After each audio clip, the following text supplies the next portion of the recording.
Good afternoon, dear no, I suppose I should call you, oh, great manager here. So, is there anything I can do for you? It's not here, Rina. I'll go check the shelves back there. Oh, well, all right. Oh, the shelves have hard edges. Be careful not to bump into them and hurt yourself.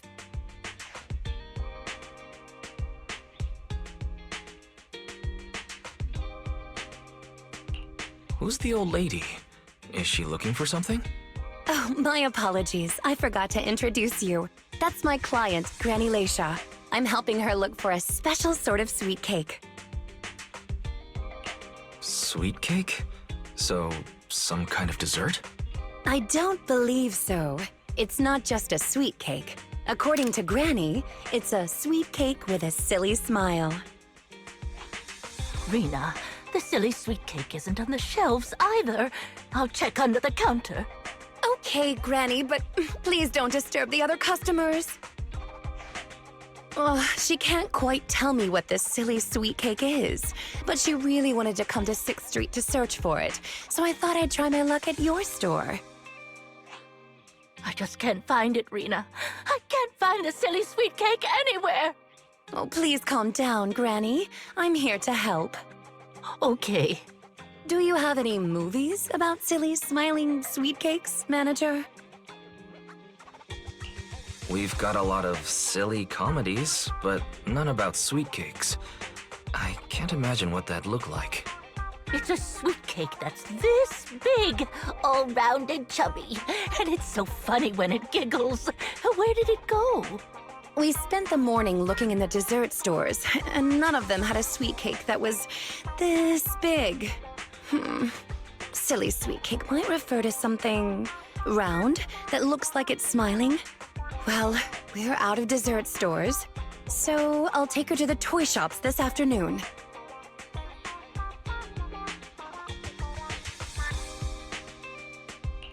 You just reminded me. Round and with a silly smile. That sounds like Mr. Panda at the coffee shop. Oh, a glimmer of hope. I rarely come to 6th Street, so I'm not very familiar with the area. Thank you for your suggestion, manager. Come on, Granny Leisha. Let's head over. Rina, I can't walk anymore. My legs hurt, and my mouth is dry. We have been walking around for hours. Granny, why don't you rest here a while? Mr. Panda isn't far away. I'll go take a picture. I'll show it to Granny, and she can decide if it's the sweet cake she's looking for. You guys wait right here. Thanks for your help. I'll stay here and look after Granny while you're gone.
The bottom layer is vegetable and ham sandwiches. The middle layer is fresh out of the oven butter scones.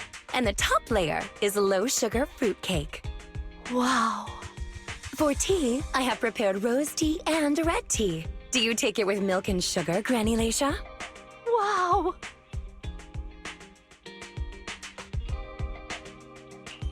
I can't believe they set up a 3-tier dessert platter. The store has a really posh vibe now. Manager, you're back just in time. Please come and enjoy Rina's specialty afternoon tea. Due to the situation at hand, I was unable to make anything myself, so these were all carefully selected from nearby shops while helping Granny look for the sweet cake. That's a relief. Oh, I mean, vegetable and ham sandwiches are balanced and nutritious, so I can have several. Sweet cakes. Picture? Oh, right. I took a photo of the silly sweet cake. Is this it, Granny? What do you think, Granny Leisha? Does it look familiar? Nope. This isn't it. I'm looking for the drooling sweet cake. Huh? I thought you were looking for the silly sweet cake. No, it's the drooling one. Oh, no. I'm looking for the loud-mouthed sweet cake. The whole corridor can hear it when it cries. I understand. Well, don't worry. I'll help you find whatever kind of sweet cake you're looking for. Manager, may I have a word? I owe you an explanation. First of all, please allow me to express my thanks and apologize for any inconvenience. You see, this lady isn't just any client. She's my evaluator. I participate in the new Eridu Housekeeping Association's assessment each year on behalf of Victoria Housekeeping. This time, my assessment for the best service of the year is to serve Leisha Christie. Yes, Granny Leisha. I had a general idea of what the service would entail as I've participated in previous years, but this time's a little different. Granny Leisha didn't ask for any housekeeping services. She just keeps asking me to help her find sweet cakes. This test is trickier than I had expected. She might be deliberately giving me a difficult challenge. But I'll take care of things myself. I wouldn't want to affect your business.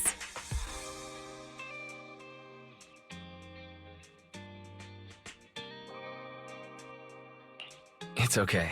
There's not much going on with the store. I can keep helping Granny.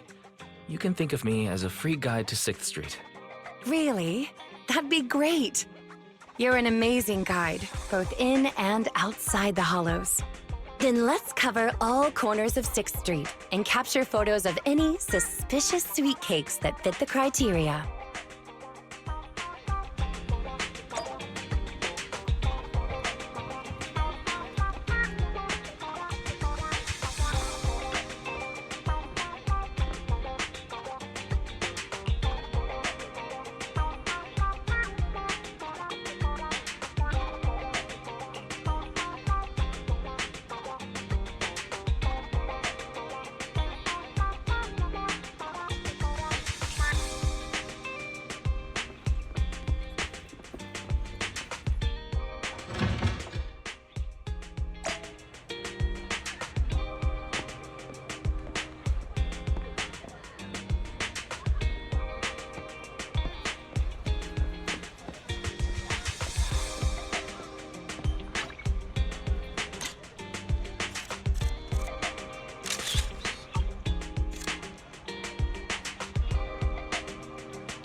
Is there really anything here that fits the criteria of a sweet cake?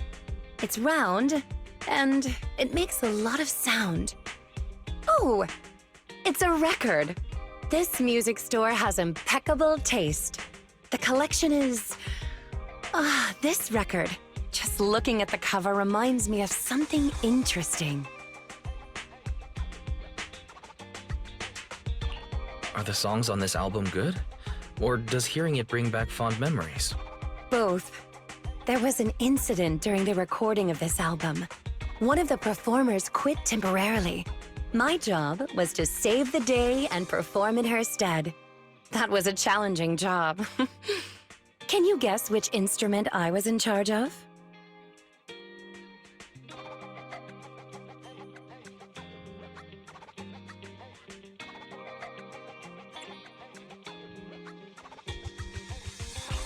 Based on the way you fight, I'd guess the piano. The electric guitar!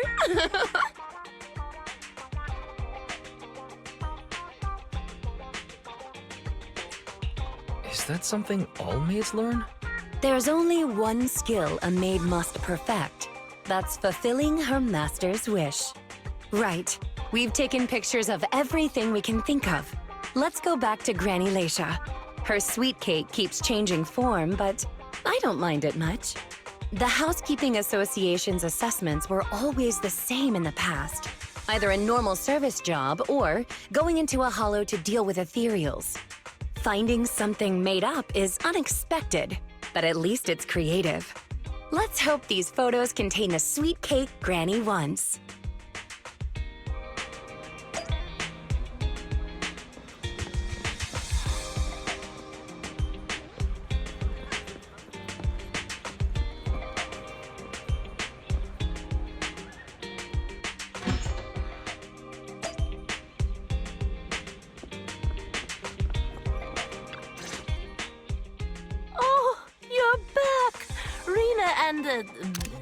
Rina's little sidekick. Yes.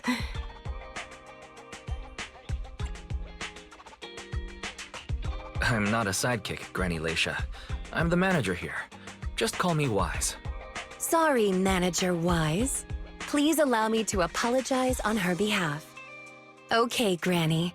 We have the pictures. Are any of these the loud sweet cake? No, none of these are the sweet cake. The one I'm looking for... Oh, I remember now! Waves. The sweet cake was floating on white waves up and down. Yes, that's it. It was a white wave sweet cake, just like the one always floating around you, Rina. I'm glad to hear you like my bamboo. But they're not sweet cakes. They're my trusted companions with their own names. For example, this little blonde bamboo with the bangs is called Drusilla. If I hadn't turned on silent mode earlier, it would certainly be making a fuss about how the sweet cake had changed yet again by now.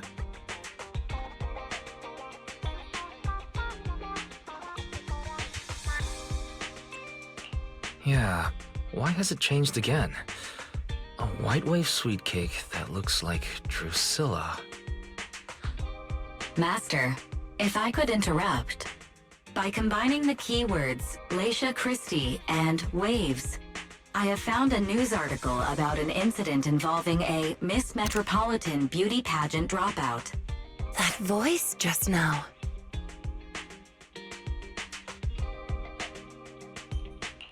It's the smart voice assistant on my phone. Don't worry about it. Oh, well, that's a very thoughtful AI assistant. Of course, I understand it's your little secret. Further inquiry would go against Victoria Housekeeping's rules of etiquette. In any case, it's a timely tip. Let me check the news. I should be able to find it on my phone. Miss Metropolitan Dropout. Here we go. And it's actually a news article from 41 years ago. On the night of the highly anticipated finals, top contender Leisha Christie, favored to win, suddenly drops out, conceding her crest of waves.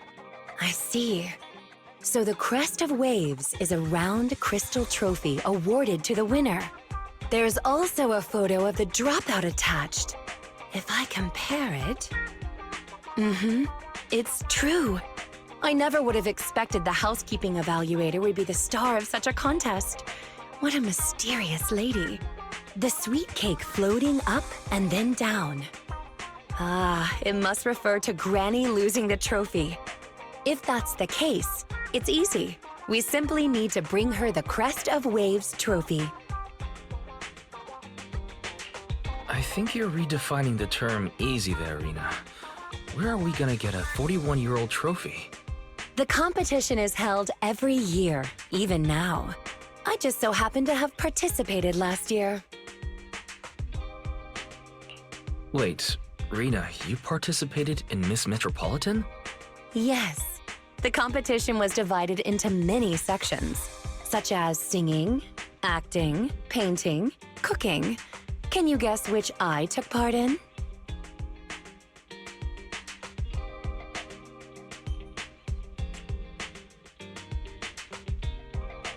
Based on my last guess with the instruments, I'd have to assume something unlike you. Could it be cooking? Why is cooking unlike me? I'm a little curious, but never mind. I'll tell you. The answer is all of them. Actually, that year's competition was in urgent need of a makeup artist, so I stepped in to help. It was quite busy, but still an enjoyable experience.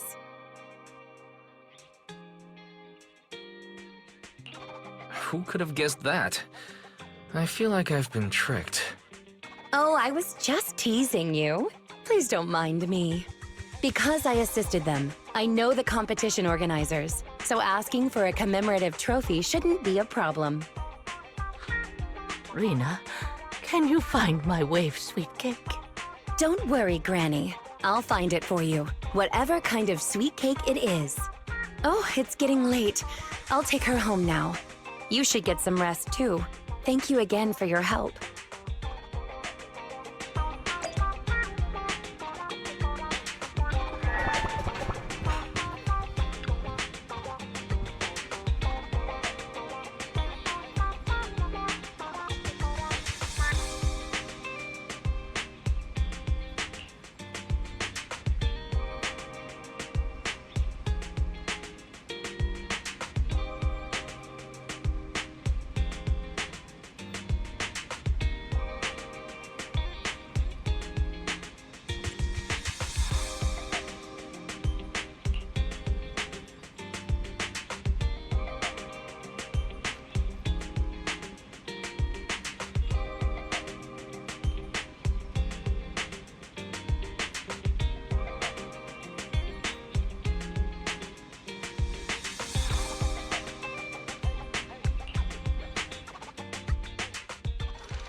It's not behind the shelves.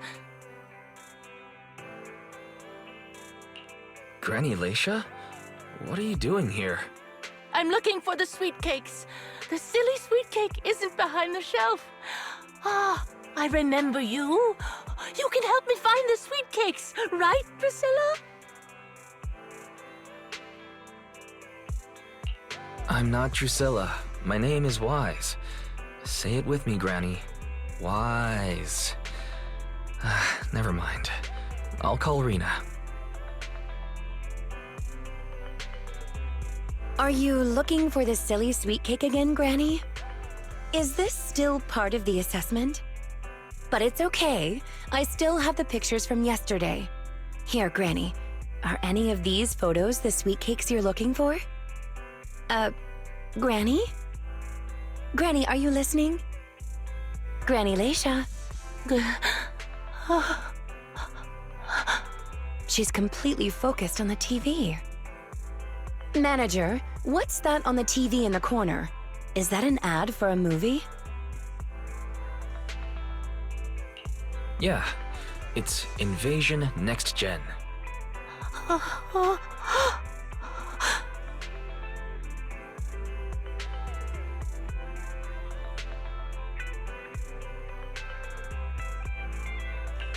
It's about a hollow appearing in the city, and the ethereals inside. It's a hollow.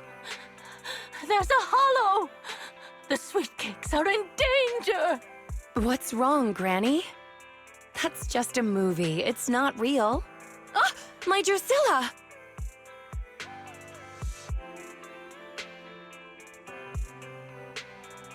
If this is still part of the assessment, it seems a little bit excessive.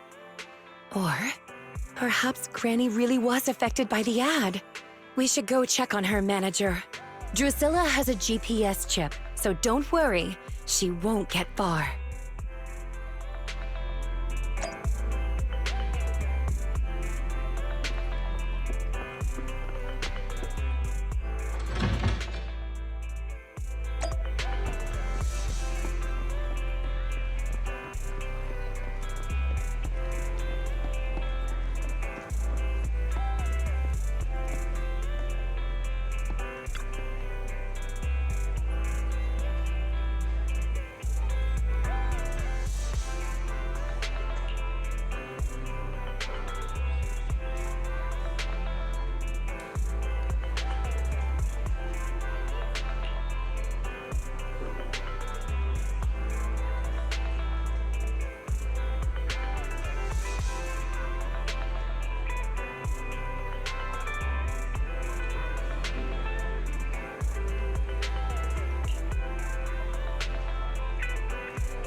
I can't run anymore.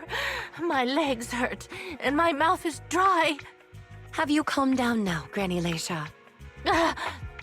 You guys... No need to act so surprised. We've been right behind you since 6th Street and all through Lumina Square. You... who are you? I don't have any money or anything of value. Why are you chasing me? I don't know you. Huh? Granny Leisha, are you being serious? I'm Rina, and this is the video store manager, Belle. No. No idea who you are. Then do you still remember the sweet cakes you were looking for? The silly sweet cake, loud sweet cake, and wave sweet cake? Sweet cakes. Ah, yes, I remember. I'm looking for my sweet cakes, but I've lost them all. I arranged to look for sweet cakes for someone yesterday. Who was it again? What's going on? Is the Housekeeping Association's assessment process really this complicated? With her reaction to that ad, I'm afraid this is more than just the housekeeping assessment. Have you heard the medical term cognitive corruption syndrome? Anyone who stays too long in a hollow may develop the disease in their later years, regardless of their ether aptitude. Symptoms include rapid memory decline, cognitive disorder, and repetitive speech. In severe cases, one's memory can regress to that of decades ago, forgetting everything that occurred afterward.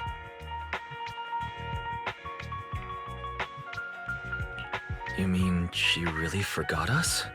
I'm just speculating, but having provided care for elderly individuals with this condition in the past, it's all far too familiar.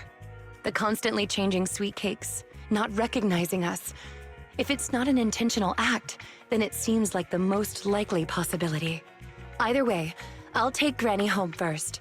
There are plenty of ways I can confirm my hypothesis. Thank you, Manager. You must be tired too. You should go back and rest. Okay. Let me know what happens, Rina. Goodbye, Granny Leisha. Goodbye. I'm sorry for the inconvenience caused to your store these past few days. Please, pass on my apologies to Belle, too.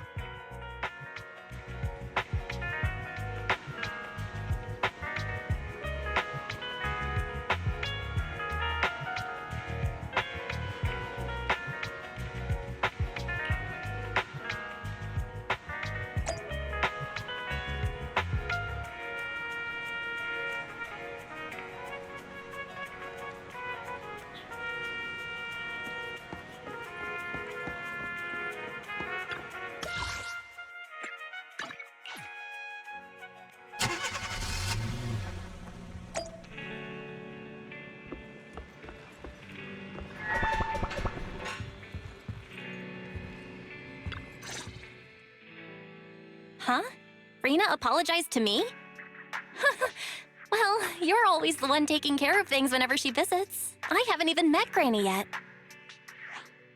Ah, you're both here. That was fast. Is Granny's house close to here? She lives near Lumina Square, so it didn't take long, but I'm a little worried about her. I checked with the neighbors. She's lived alone for a long time, and she does suffer from cognitive corruption syndrome. If that's the case, Granny isn't intentionally causing trouble. It's because of her illness. I'm surprised the Housekeeping Association chose her for the assessment. By the way, why didn't Drusilla resist when it got taken by Granny? It's a combat bamboo. It could have easily gotten away from her.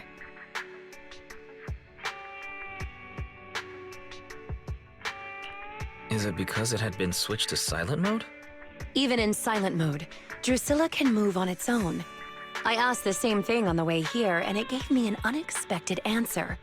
When Granny carried it away, she kept saying, "I can do it. I can protect you." That made it mistake Granny for me.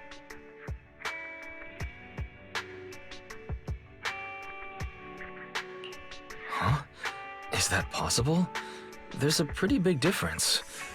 Could that phrase be some kind of passcode? The Drusilla in front of you is actually designed based on a doll I picked up when I was little. I didn't have many friends at the manor back then. All I had to talk to was the doll I named Drusilla. Father didn't like the doll.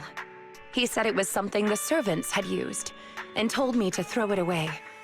But how could I throw away my only friend? So, I hid it in various places, trying hard to prevent my father from finding it. Under the bed, in the wardrobe, under the covers, constantly telling it, I can do it. I can protect you. When I became an agent and decided to use Bangbu in combat, I handed this doll over to the manufacturer. Surprisingly, during their inspection, they found a tiny recording device inside it. As expected, it was already filled with the phrase, I can protect you. So impulsively, I transferred the recording data along with the name Drusilla to the Bangbu. A manor? Servants? So you were actually a wealthy heiress living in a mansion when you were younger, Rina? Now's not the time for gossip, though. Let's get back to Drusilla. Granny was muttering the same thing when she rushed out of the video store with Drusilla. To call it a passcode is actually fitting. You're saying she mistook Drusilla for one of the sweet cakes and took it out of the store to avoid some kind of danger?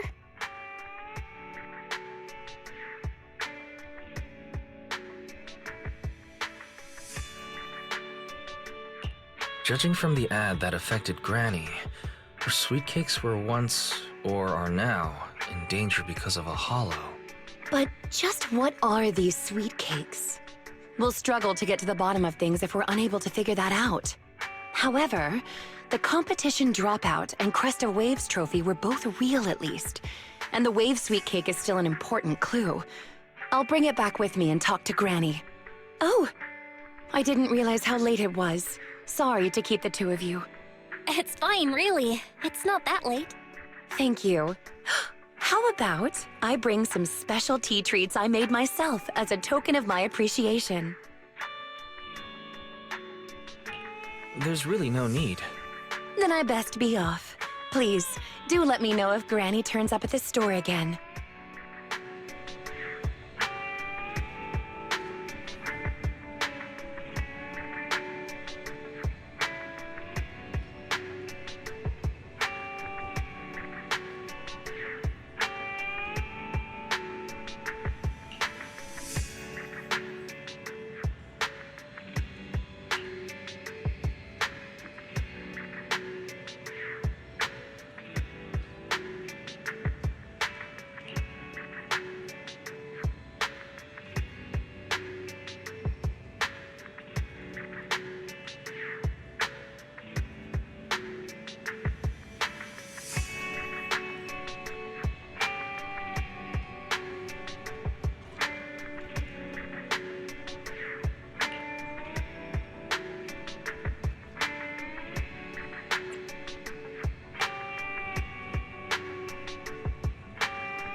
How are you, manager?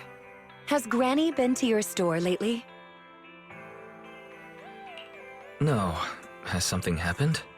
I obtained the Crest of Waves replica trophy this morning and went to take it over to her, but the place was empty and her door was ajar. The neighbors say she caused a commotion late last night, banging on doors claiming a hollow was coming, and she was going to White Wave Hospital to save the sweet cakes. She's been searching for sweet cakes everywhere for weeks now, so nobody took it seriously, and they convinced her to go back to her room and go to sleep. But by morning, she'd disappeared. She often goes out early to look for the sweet cakes, but this is the first time she hasn't locked her door, and the first time she's mentioned White Wave's hospital. It just seems odd. I've filed a missing person report to public security, so I'm just waiting to hear from them now. Gone to White Wave's hospital to save the sweet cakes. That's a new term. Searching for information on White Waves Hospital. White Waves Hospital is a renowned large-scale comprehensive medical facility in New Eridu. Earlier records go back 41 years to when it was forced to relocate due to a hollow disaster. Wait, 41 years ago? That's the same year as that competition.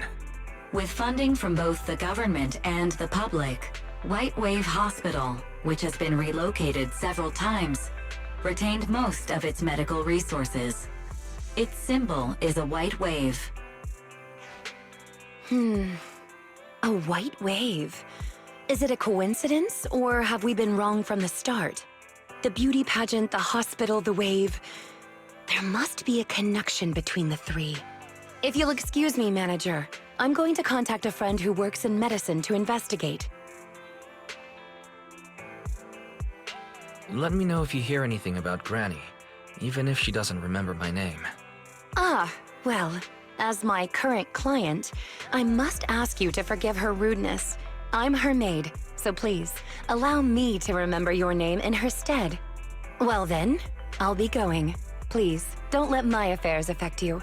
You have your own business to run after all.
Handmaid Rina, at your service. We fighting? Eradicate all evil. I'm at your disposal.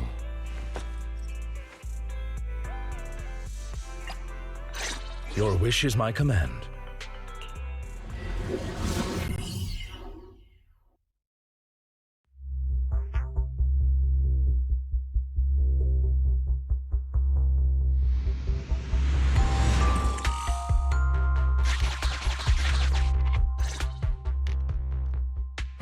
Preparations complete. I'm ready to begin, dear guide.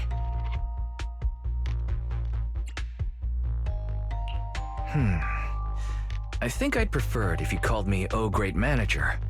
Unfortunately, I cannot base my terms of address on personal preference. Using the correct titles in the right situations is important etiquette at Victoria Housekeeping.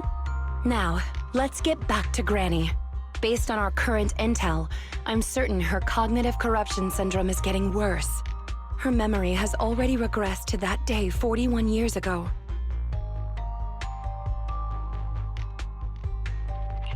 That day, 41 years ago?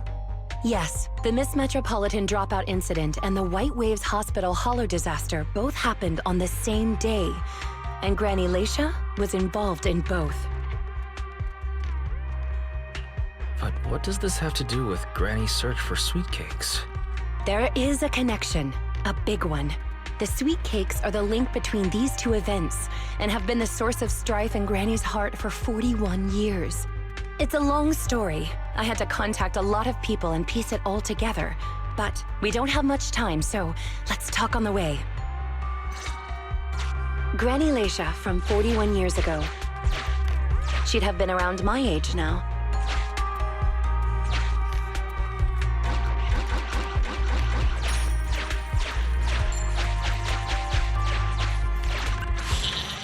She worked as a nurse at the White Waves Hospital back then. She was in charge of taking care of the newborns. Don't just smile at me. Go to sleep already. The more sleep you get, the quicker you'll grow. You're drooling. Let me wipe it off.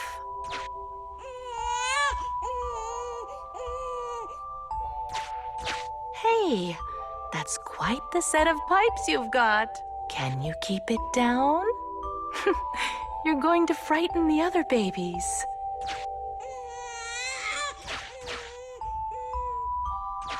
The hospital was short-handed, so Granny Leisha was always busy. She loved her work.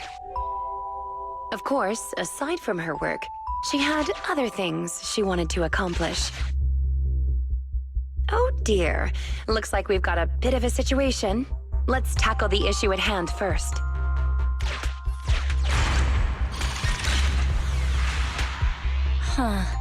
Looks like we need 2 people to open this door. Look, there's another button to control the door over there. They can handle pressing the buttons. Leave it to me! Not you! Both of us! I'll leave these 2 children with you, Proxy. Please bring them with you as you search for a way forward. Temporary access permissions for Drusilla and Anastella received. Action request approved. Initiating override. Me! Pick me! The operational interface has been switched to Anastella.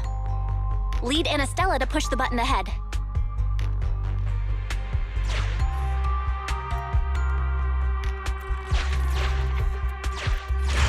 Great! Now Drusilla can get through. I stepped on the button!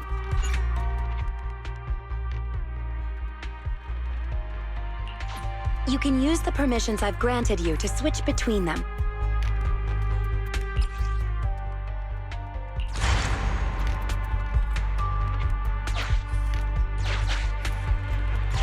We're here! Both of us! I'm here! Drusilla, too! There's another up ahead. There's a huge switch up ahead. Seems like we need 2 Bangbu to step on it.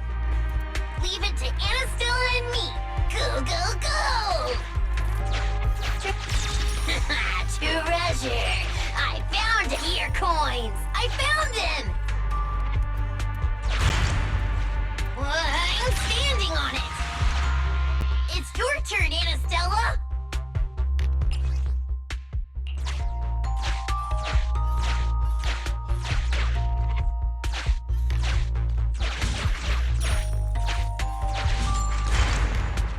Come on, step down hard on that switch. Once they both get through, they'll be able to step on the main switch.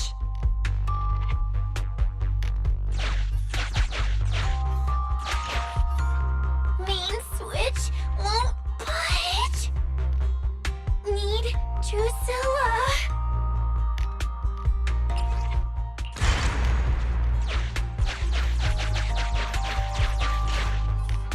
We're here. Gonna step on the main switch. Hi-ya. Hi-ya.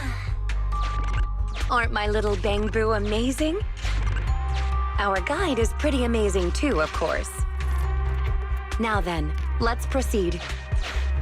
Let me continue with Granny's story.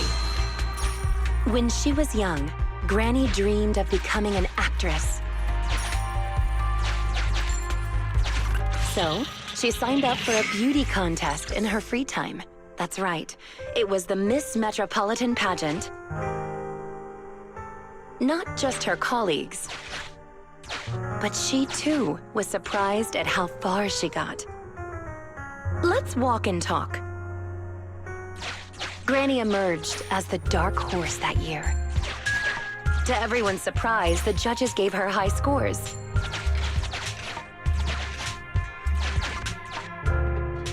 And just like that, Leisha Christie made it into the finals. Yet, on the day of the finals... Is she coming? I remember in the news. In a corner of the broadcasting room, numerous screens were showing the broadcast of the glamorous stage. But among them, an old TV was airing a piece of breaking news. It was a holo alert for areas including the White Waves Hospital.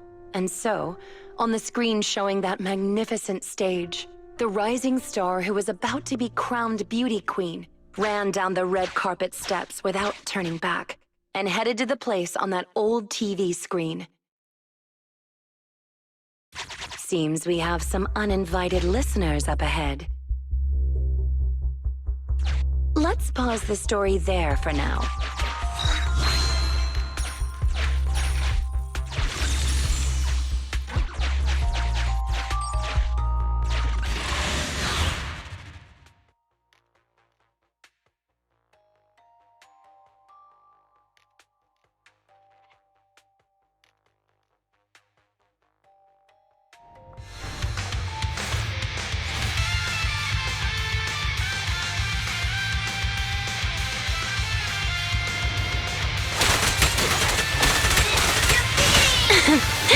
Come a little closer. My blade strikes.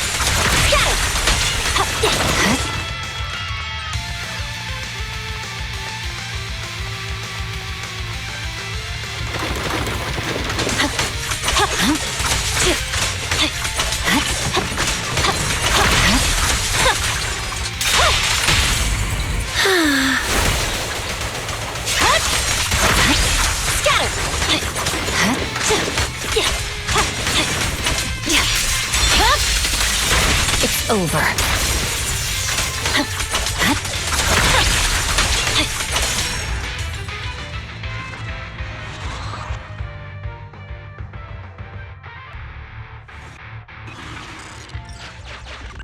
Master, we can reach depths of the hollow if we keep going this way. Once you enter, you won't be able to return. Make sure you've done everything you need to do before moving forward.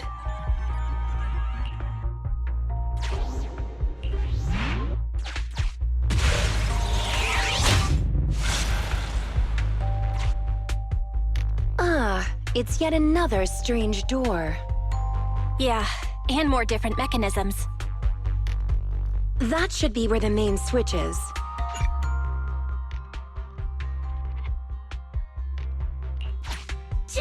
step on the button again.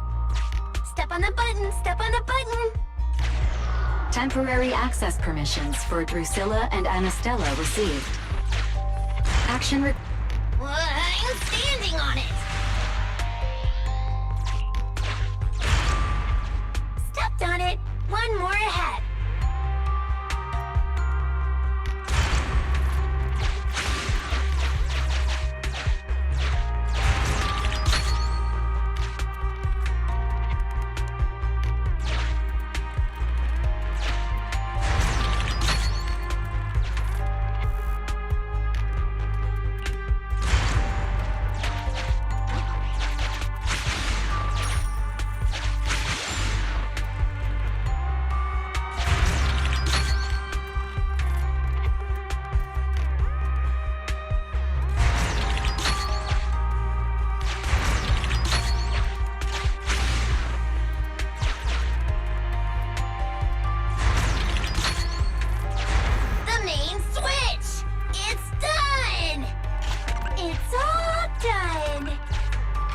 We're very close to our destination now, Rina.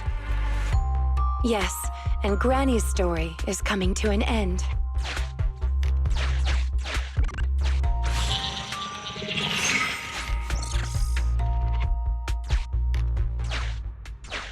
Are the kids all right? Oh no! The main door is blocked. I remember the emergency exit should be... Ah! I found it!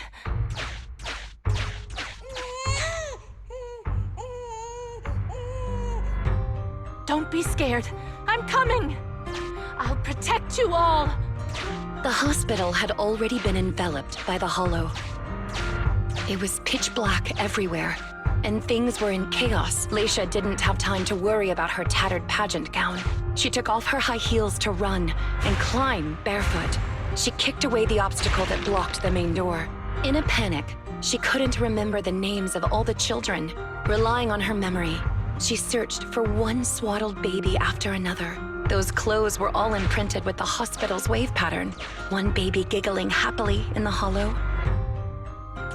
One baby that was drooling. And another that cried at the top of their lungs. They were the wave sweet cakes Granny was searching for. That must have been when she contracted cognitive corruption syndrome. This is the last obstacle. Let's get rid of it in one fell swoop and find Granny. As usual... Turn around, turn around, turn around! You're going the wrong way!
We need to find a way to bring it with us.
3, 2, 1! 2, 1.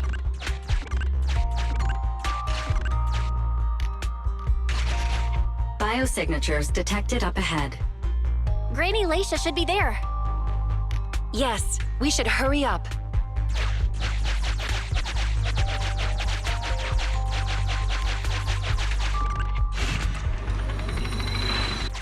Sufficient gear coins paid.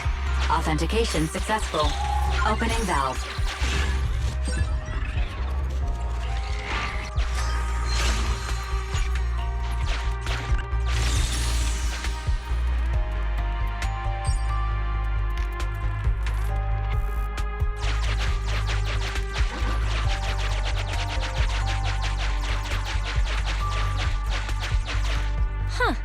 These two bamboos suddenly seem pretty useful.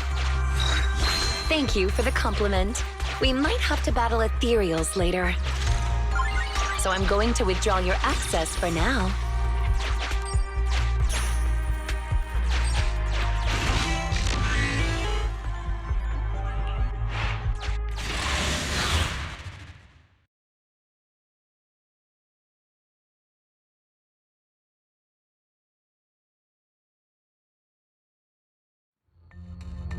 Not here.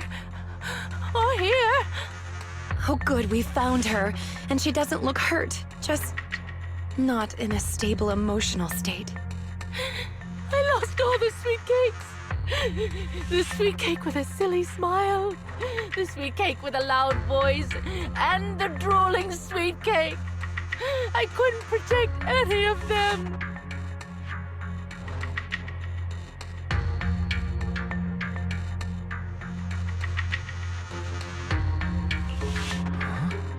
Rina, didn't you say all the sweet cakes had been saved back then?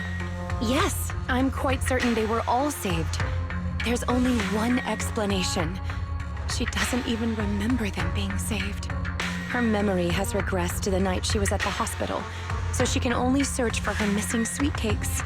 For her, the conclusion no longer exists. Granny Leisha, do you remember me? I'm Rina, and the new Eridu Housekeeping Association appointed me to help you. Sweet cake. It's a sweet cake.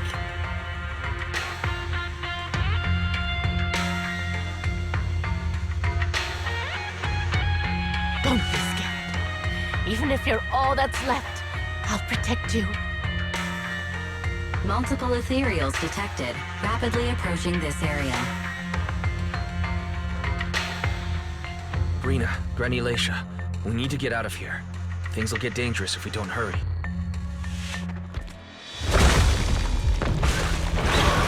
Ethereals are coming, Granny. Come on, we have to go. Don't be scared. I'll protect you. I will. You have to let go, Granny. That isn't your sweet cake. It's a sweet cake. I won't lose another sweet cake. She won't listen. What do we do, Rina? Rina! Name, Leisha Christie. Nurse ID 2107. Your sweet cakes aren't lost. The silly smiling sweet cake still loves to smile. She became a maternity nurse, just like you. The loud sweet cake doesn't talk much over the phone. But he said he'll come see you right after his concert finishes. The drooling sweet cake has already become a senior investigator. He might be off fighting ethereals as we speak. You didn't lose them, Granny. They just grew up.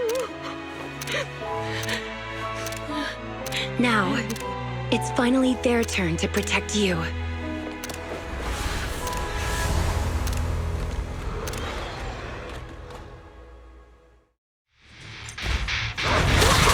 Please wait there, Granny. We'll be done with things here soon. Say no more. I found you. Cut through chaos.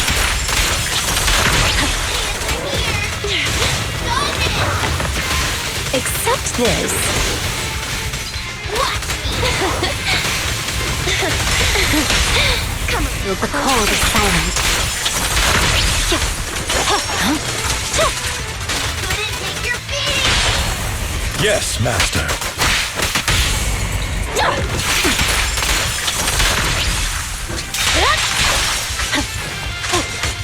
All right. Are you feeling it? You cannot stop me. Hey?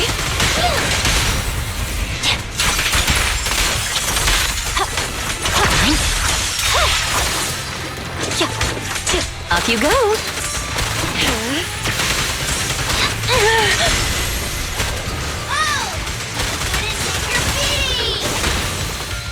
Hey?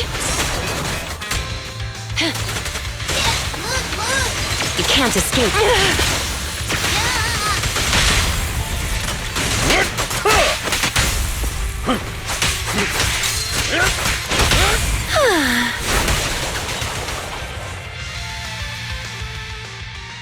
We're out of danger, and Granny Leisha has calmed down. How are you feeling? Do you recognize me now? You look familiar. I think I've seen you before. On TV? It's okay if you don't remember me. But do you still remember looking for the sweet cakes? Sweet cakes? Not a fan of cakes. They're sticky and dry out your mouth.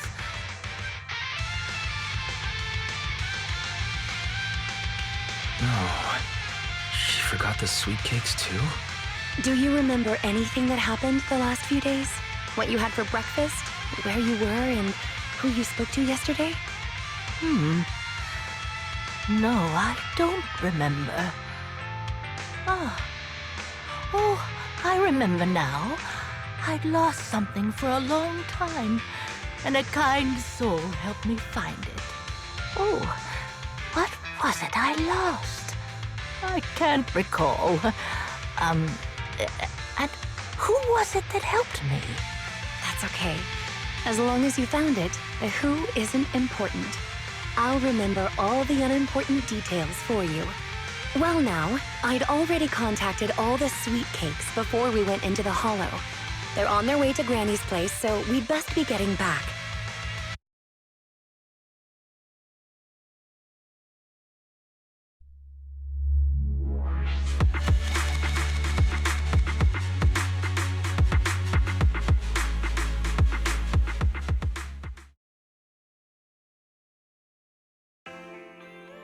Ah, there you are, Miss Rina.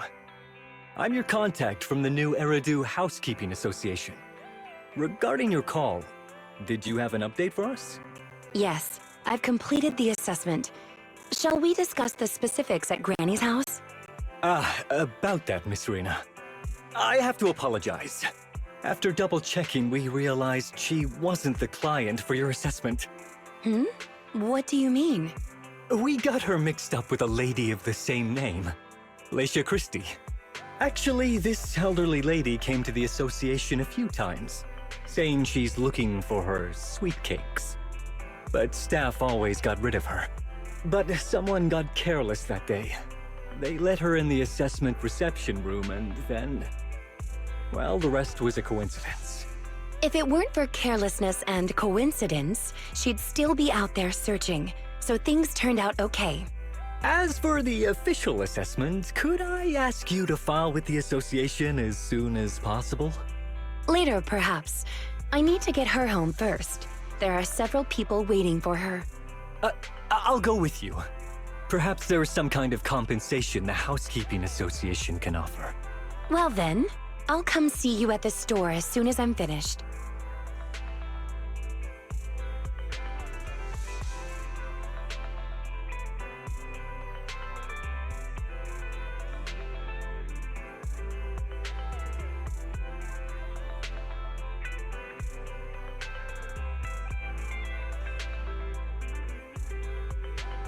Hello, Manager. I appreciate your help these last few days.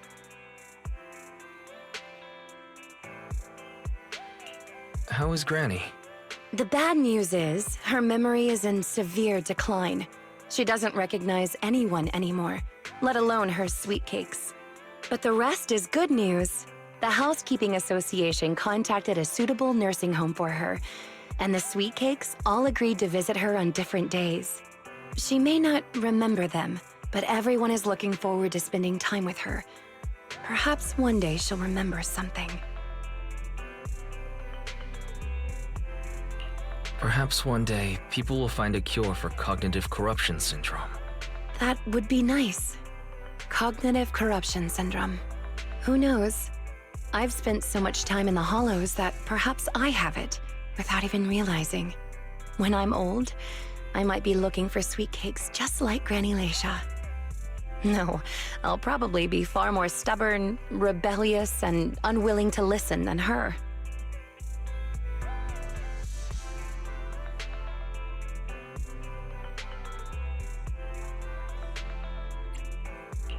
Looking for sweet cakes. Sounds like fun. Don't forget to bring me along. It's a promise then. When that day comes, please, don't neglect me when I turn into Granny Rina. And stay with me until I find my sweet cakes.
Pleased to meet you.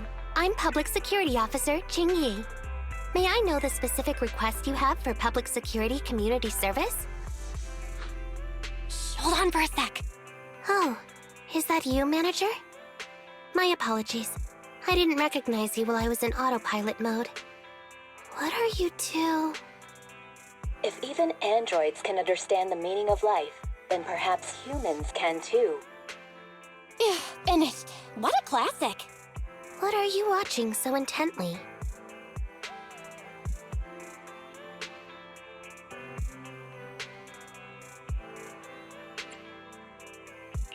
Endbringer 2. It's the kind of classic you can watch over and over again. Oh, is the film that captivating? One moment. Just give me a second. And done. I've watched it.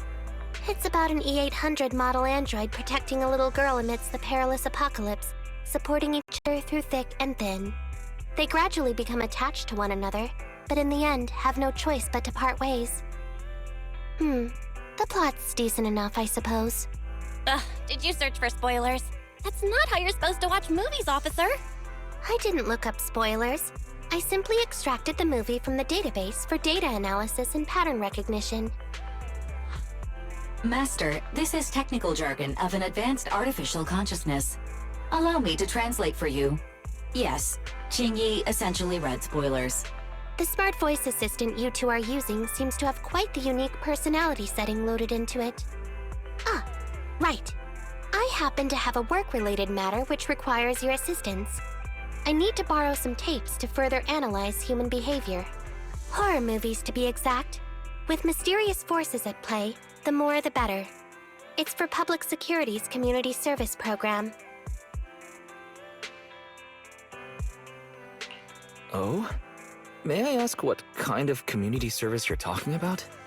I can tell you find the whole thing a little unusual, too.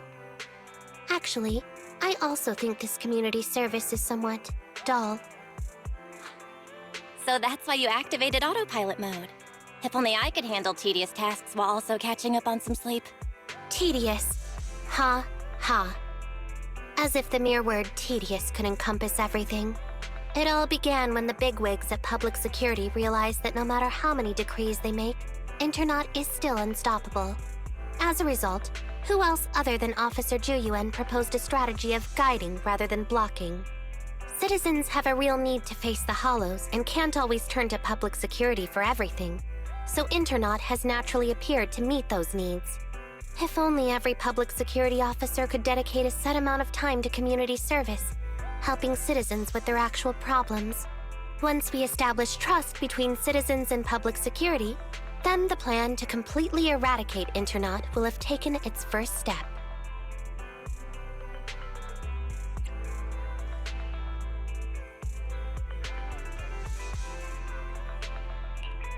That plan would nip the problem in the bud. How commendable of Zhu Yuan! Having such an officer serving us really brings peace of mind. It is a good plan. However, for some reason, I sense that you two might not be completely sincere. Never mind. I suppose I'm not entirely sincere myself, mainly due to the absurd demands citizens are making. For example, testing whether their fiancé would flirt with other women behind their back. Or, I suspect there's some mysterious force at work on 6th Street. Please deal with it, officer. What's worse is my assigned partner today. Ugh, that guy. One second he's proclaiming that though community service seems a little trivial, he's determined and dedicated to taking up that task. Then, before I even finished a sip of hot water, he goes bolting off on another case somewhere else, like a gust of wind weaving through the mountains. Young people these days.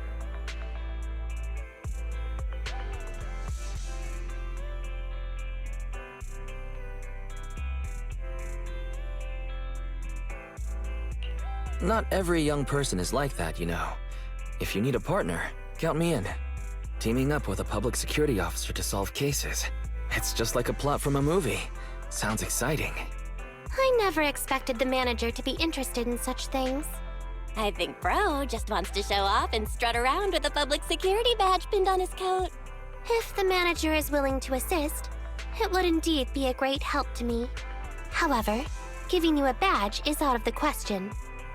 Nominally appointing you as an assistant public security officer, though, is a possibility. Then you can leave the store to me for the day, Bro. Then I'll go ahead and clear up the other community service appointments first. Let's meet on the street later.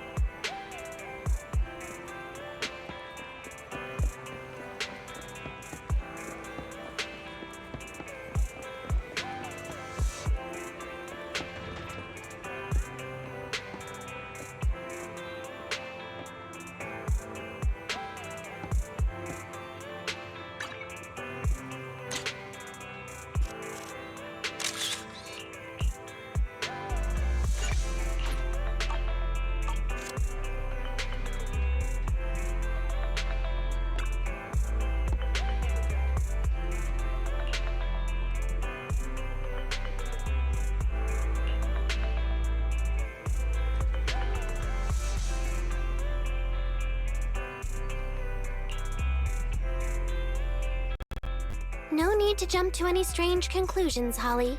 Just tell me what's the matter. Okay. Actually, it's about my good friend Teddy.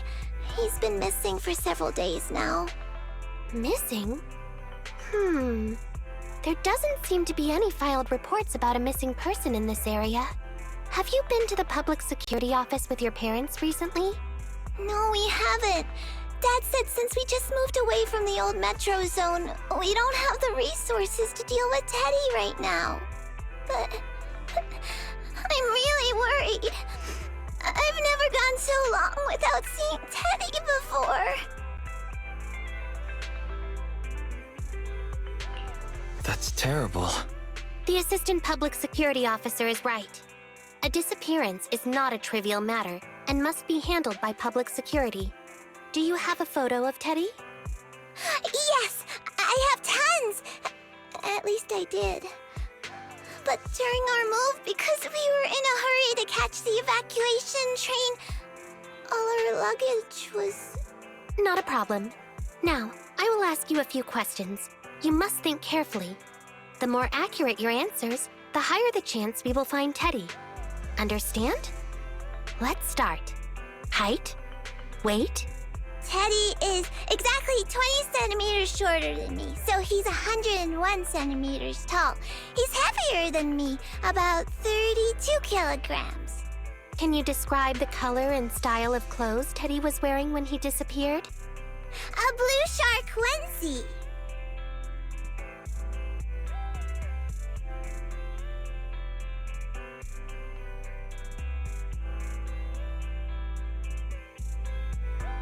So, Teddy must look something like this, right?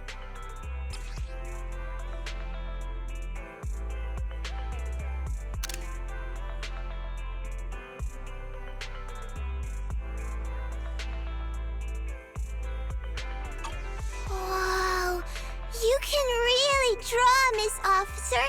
That's Teddy. But he's been gone so many days. Do you think we can still find him? Your case is now accepted, Citizen Holly. Oh, thank you so much!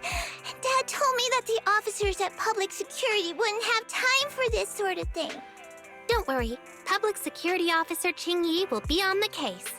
But there's one last question I need you to answer. Can you do that for me? Okay. When and where did you last see Teddy? It was at the Gravity Cinema. I wanted popcorn, so Teddy went out to buy some. I waited until the movie was over, but Teddy never came back. Gravity Cinema? That's right next to the branch office, and yet a disappearance happened.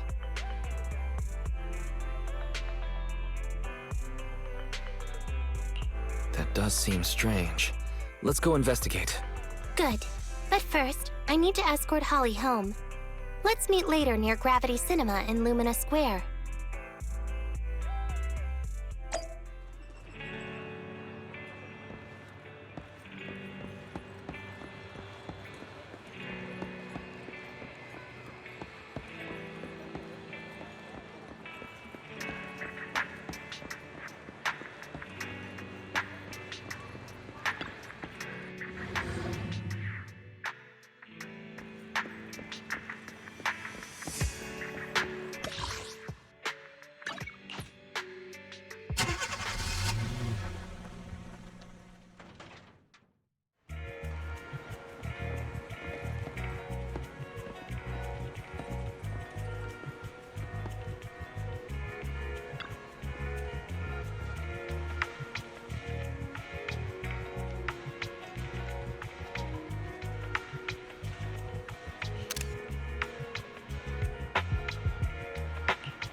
Judging from your appearance, it seems like you found something. Have a look. I didn't expect to have a knack for being an assistant public security officer. Manager, why did you pick up so much trash? Don't tell me you thought all this was evidence.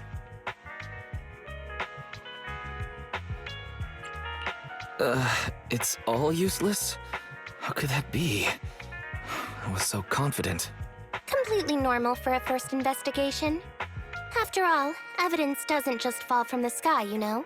Let me analyze these videos, then together with...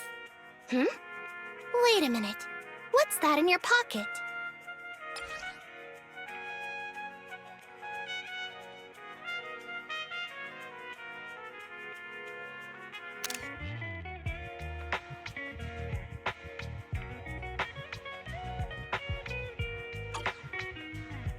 I picked it up earlier.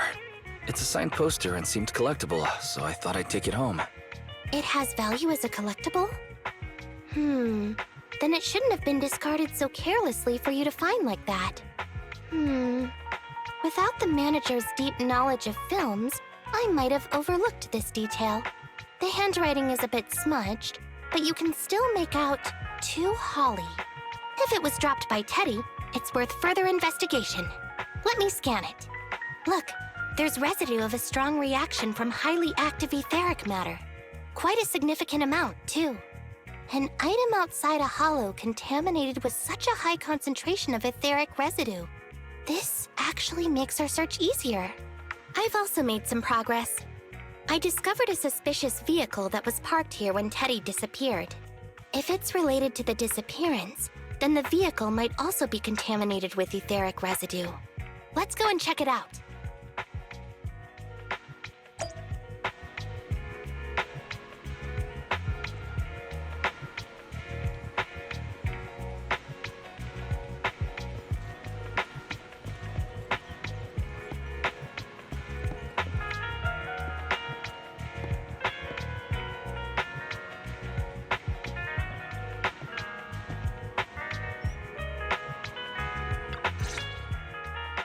Very good, Assistant Public Security Officer. We quickly tracked down the suspicious vehicle. As I suspected, there's residue of a strong reaction from highly active etheric matter on the rear wheels.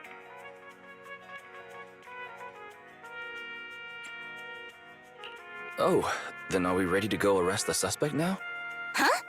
No, that's not how this works. Criminal investigation requires concrete evidence. We need to keep calm, Assistant Officer. Etheric residue is indeed suspicious, but this is new Eridu after all. There are various causes for contamination with etheric residue. We can't quite deem it something particularly strange at this stage. No worries. I'll handle surveillance of the car. I don't need to sleep anyway.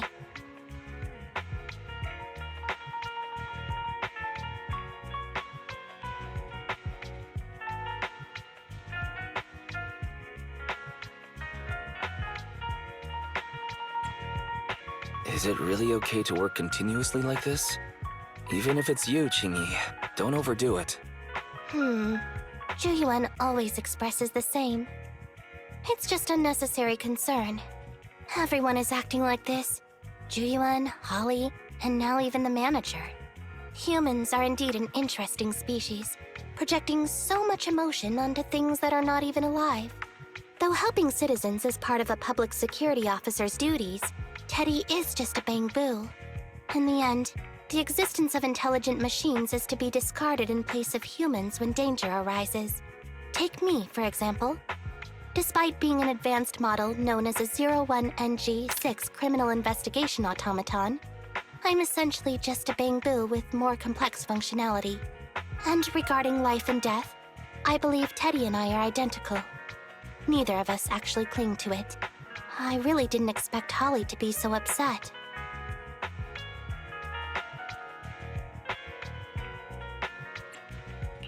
I'm no expert, but the purpose of intelligent machines definitely isn't just to be discarded. A most interesting species indeed. Don't worry. Bamboo or automaton, We are not as fragile as humans. Today's investigation was very fruitful. With these leads, we can apply for an official search warrant from public security. If there's anything I need help with in the future, I'll be sure to contact you. I'll be leaving now.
To meet you. I'm Public Security Officer Qingyi. Please tell me the specific request you have for public security community service. Really? Still on autopilot mode, huh? How about it? Should we wake up Qingyi? Congratulations on becoming the head of public security. Oh, very well. As head, my first command is to stop all community service. The video store managers? Oh, seems I was having a pretty good dream just now. You seem kinda tired. Are you okay? It had been too long since I last shut down, and my processors were being occupied with redundant data. That's all. It matters not. I've been keeping watch over the suspicious vehicle we identified last time, and finally caught evidence of it entering and exiting the Cretan Hollow. I've applied for personnel and carrots from public security. Once the approval goes through, we can go find Teddy. Excuse me for interrupting. I thought I saw a public security officer heading this way. Ah, you must be Officer Qingyi. Our little Holly has really caused you trouble lately.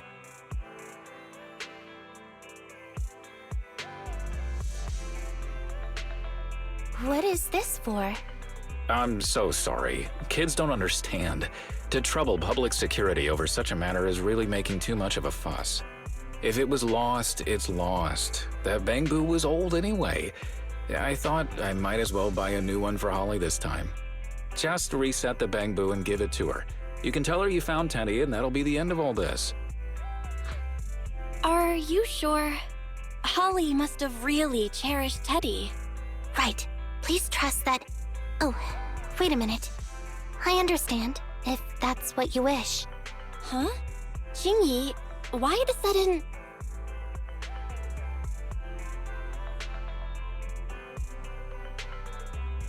He sure left in a hurry.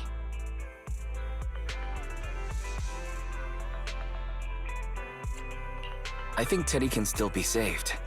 I mean, the real Teddy. He's just a father worried about his daughter. No need to argue over the details of the investigation with him. Moreover, I just received a message indicating that it's unclear whether this Teddy number 2 will be able to help. So, I've decided to handle it this way for now. Wait, Qingyi. What's really going on? Yes, the approval didn't come through. Bangbu can't be classified as people. It can't be handled as a missing persons case, only as a theft.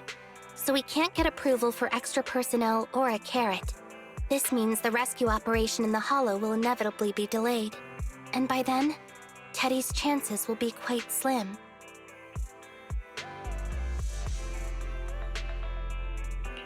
But deceiving Holly with a new Bangbu isn't right.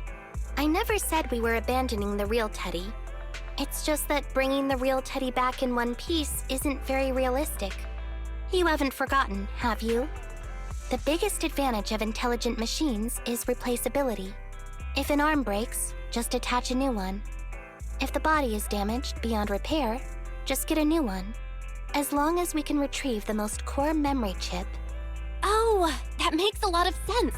No wonder you're the public security's intelligence system. You see things from a different angle. Master, stay calm. If you can't remain composed, then allow me to pour a bucket of cooled cybernetic water over you.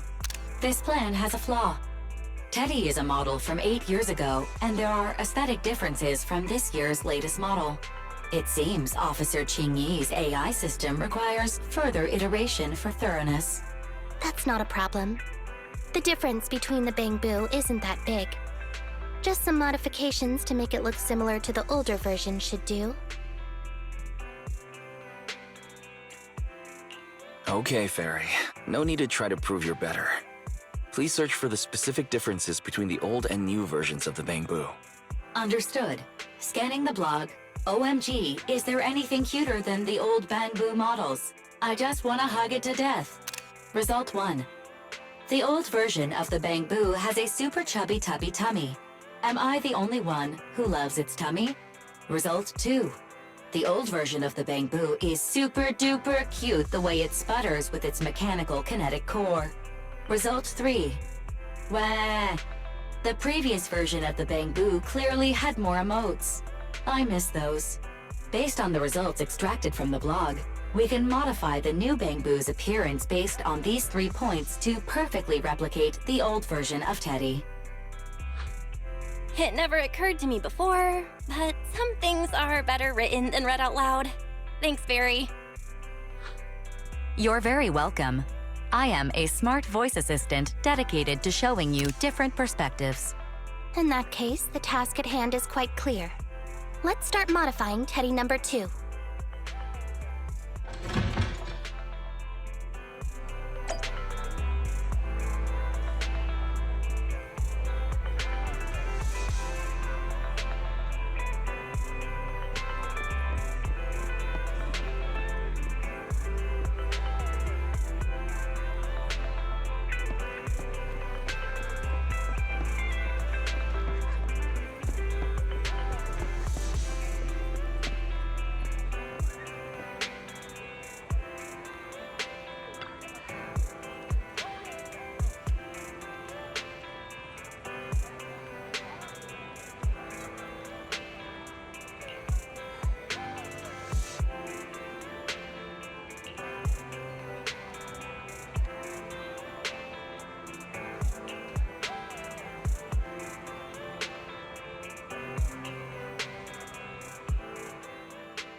found the video store manager on the street, so I thought I'd... What? Is that Teddy? You found Teddy already!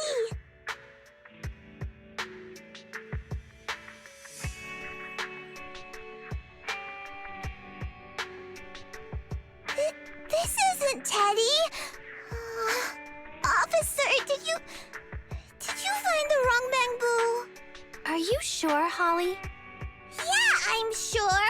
Teddy is my closest friend, and I would never mistake him. Teddy's ear should have a dent here from when he tried to protect me from falling one time. And Teddy's bottom should have glue on it from when I was little. The glue was stuck so strong that it wouldn't wash off. Officer Qingyi, was it because you couldn't find Teddy, so you... It appears that you remember everything about Teddy, Holly. Listen, it's all because this rookie public security officer here trusted the wrong information, and we got the wrong bamboo.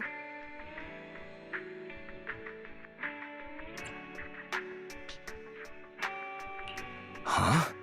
You're blaming me? Let's not forget that I'm a very experienced public security officer, and that I wouldn't make such a rudimentary mistake.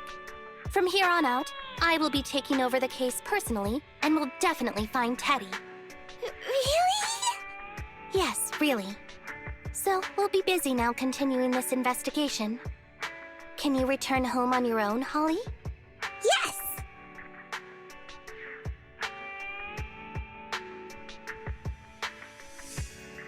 What a sharp child. Even if they look nearly identical, and even if we could retrieve Teddy's memory, Teddy number 2 would still be a completely different bamboo to Holly.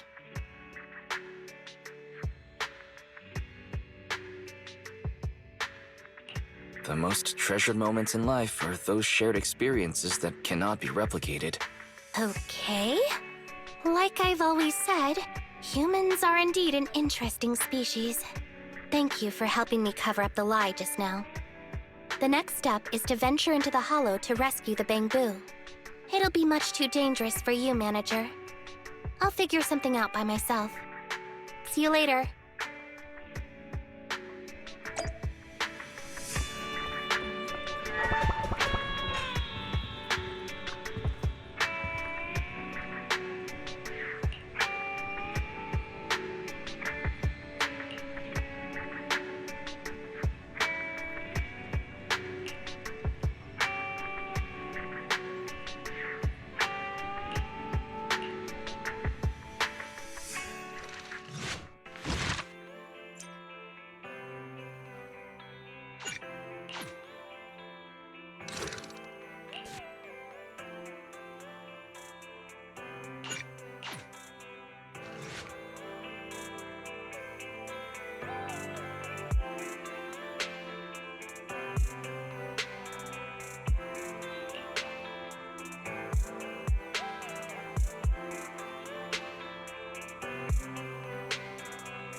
I just tried contacting Qingyi again, but still no reply. I've got a bad feeling about this.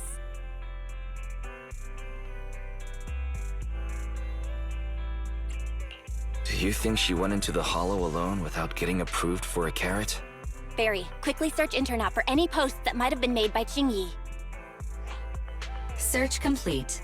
There is a suspicious post. The content is as follows.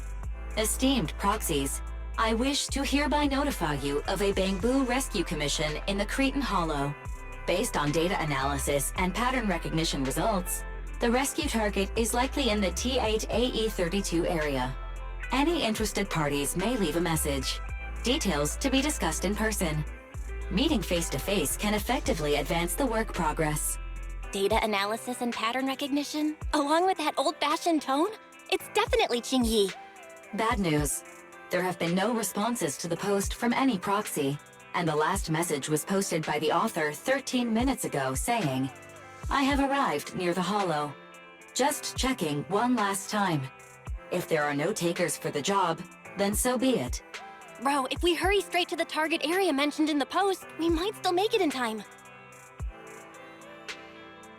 Right. Let's get going.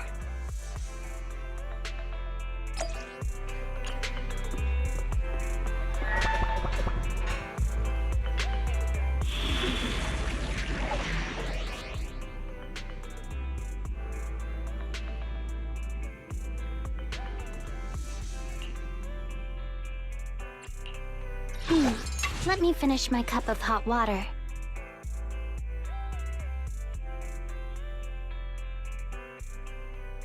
I'll help you win. The lunch is on you. You're right. A new case to... I would never pick me. Ready for I have 2 guns, so double. To what do I... Looking for intel? Or hiring me? Did you cook? Awaiting further instructions.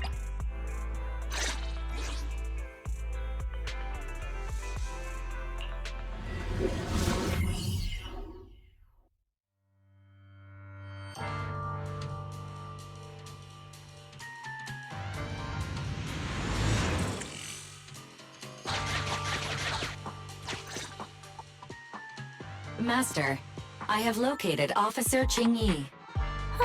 A familiar bamboo indeed. We meet again, Faithin. As the #1 wanted proxy on Internet, isn't it a bit careless of you to take the job?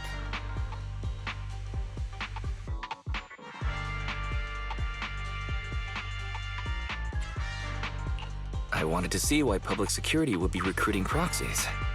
Consider it as banking some goodwill for future favors. Huh? What? Did you know it was a job from public security when you accepted it? To be honest, Officer Qingyi, your post on Internet was way too obvious. So it was too obvious, which is why nobody signed up for this gig. Then why would Faithin... No. Could you actually be a decent person?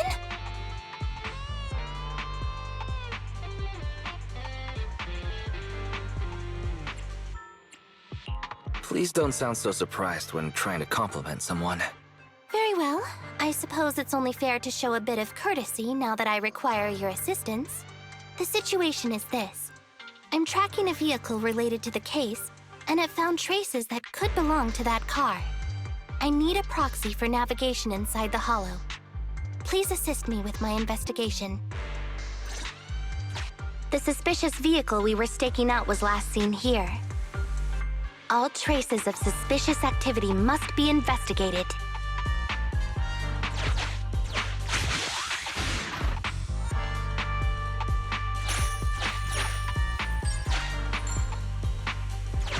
Compared to the legal investigation activities registered by the HIA, everything else counts as suspicious activity. I'm sending the coordinates to you now.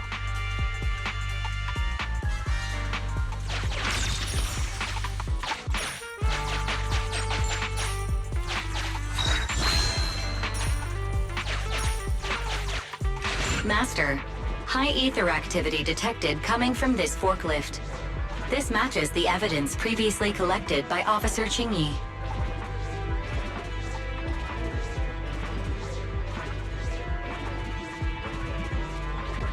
A forklift? They're not exactly a rare sight in the Hollows. But how should I put this? This particular forklift seems to be giving its own game away. It seems to be screaming, "I'm just a totally normal abandoned forklift. I'm not blocking anything at all."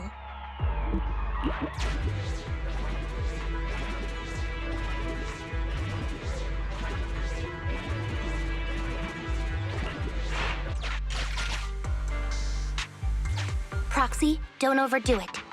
If you encounter danger, get out of there. Master, unknown distress signal detected. Analysis complete. The distress signal is coming from a bamboo. A route to the source of the distress signal has been identified. Officer, we've detected a bamboo search and rescue signal. You certainly know what you're doing. So much so that I want to break my promise and arrest you.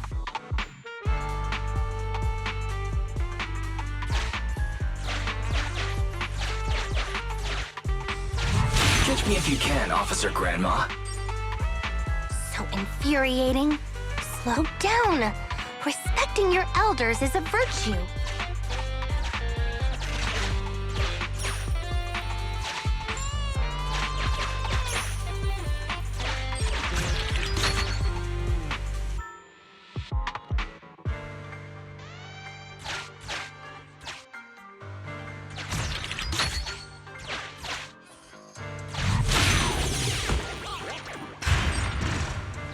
I think I just heard a click. But nothing happened? The ejector failed to launch. Oh, the recklessness of youth. Not to worry, I'll fix it. Don't go running off, Proxy. The source is just up ahead. Go wait for Qingyi over there, Wise.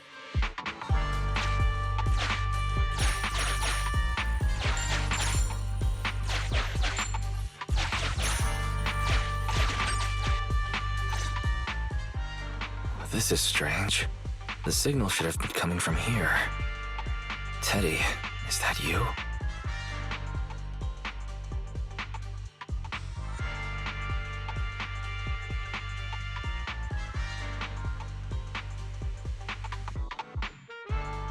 Bing Bong's here! The Bamboo Boonappers strike again!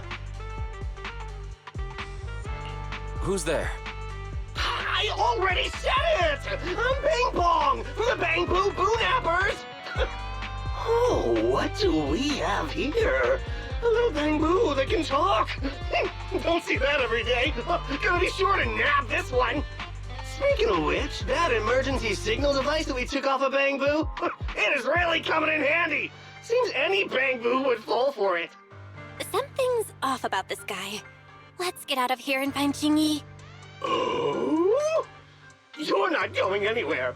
You're property of the Bamboo Boonappers now.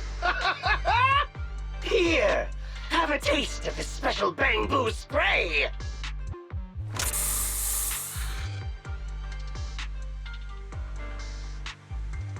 Everything suddenly went black. Did we lose the connection with Eos? Bro, are you okay? My eyes started to sting all of a sudden. Your eyes?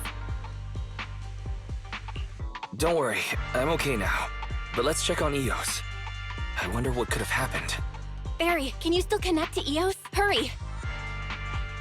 After disconnecting, I've sent 28 reconnection requests. All have failed. Now attempting to use a backup line. Eos.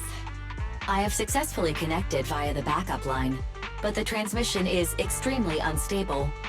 It appears that the communication system has been severely damaged. However, the communication signal between Eos and Qingyi hasn't been damaged. Do you wish to bridge a connection via Eos to connect to Qingyi? To prevent Master's identity from being exposed, I can add a heavy voice masking effect for both of you. However, there is still a 43% chance of you being recognized by Officer Qingyi. What's your decision, Master?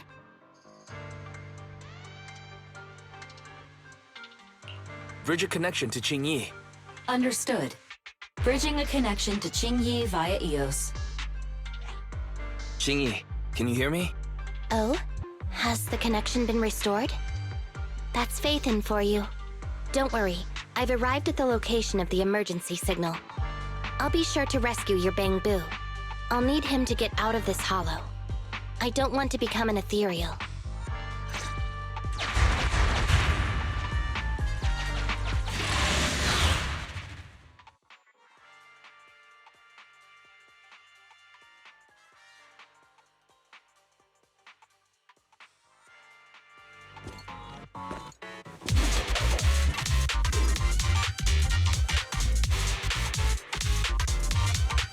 Officer Qingyi here. I've arrived at the scene. Let's go save your Bang-Boo.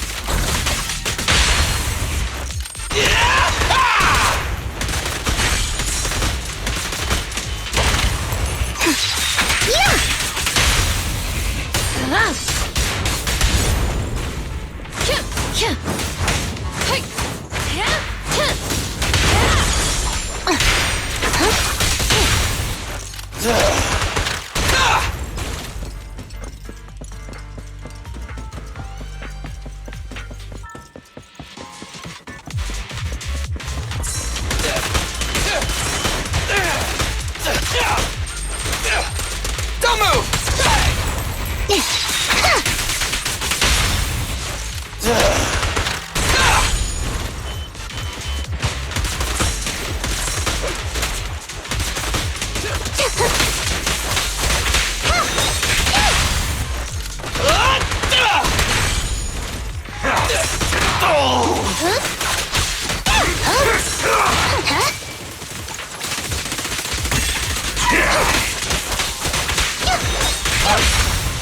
Let's clear him out!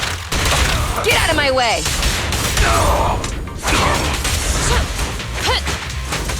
Ignite! The suspect has given up and surrendered.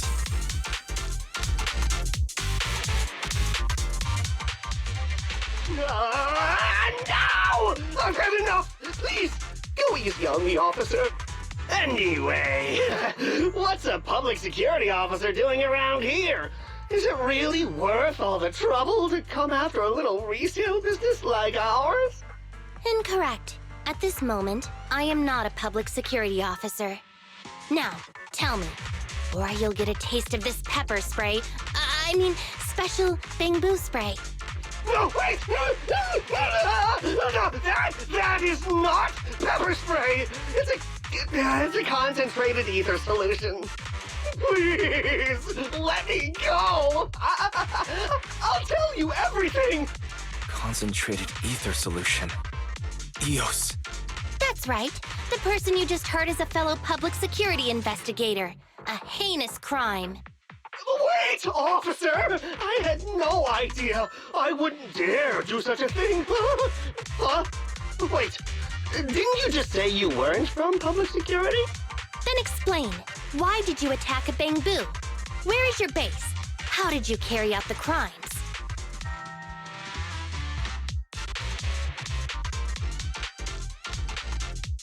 I see. So you would use the concentrated ether solution to instantly corrupt the Bang-Boo and cause its systems to malfunction, disrupting communication, self-recovery modules, and other functions. If that's the case, then Teddy wouldn't be able to send out a distress signal to public security. But kidnapping Bang-Boo just to dismantle them and sell off the parts? How could he have embarked on such an unreliable path of crime? By the way, how is your Bang-Boo doing? How is EOS?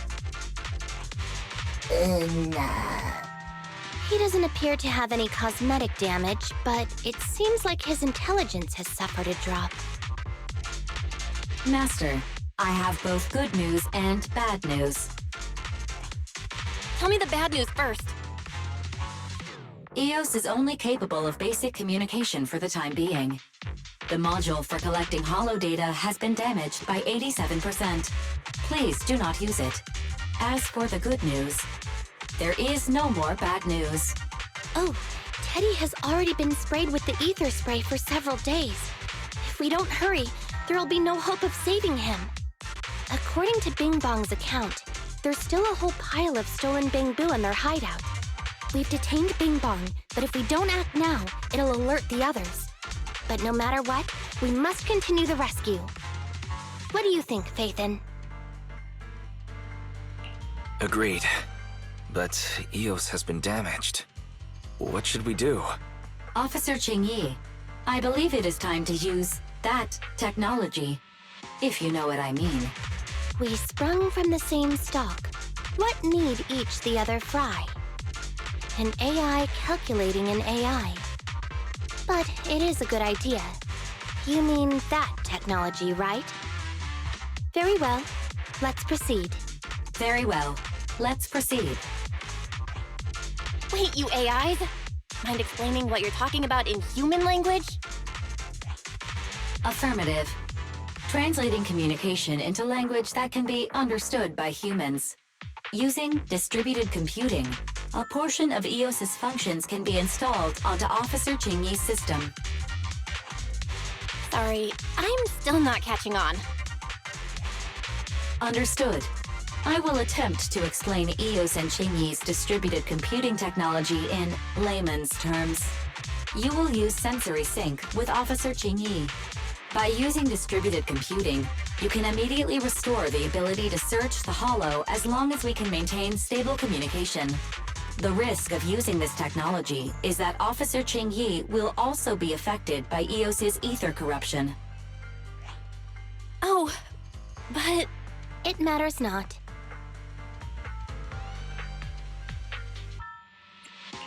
Maybe there's still another way, Qingyi.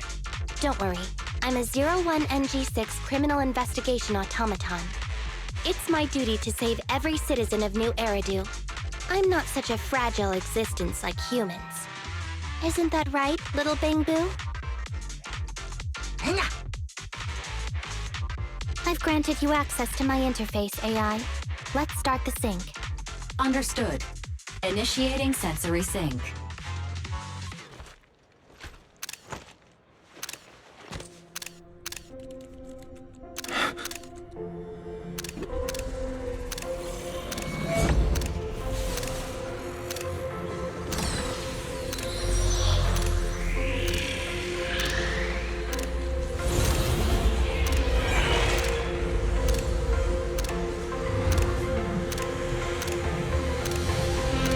Distributed virtual interface.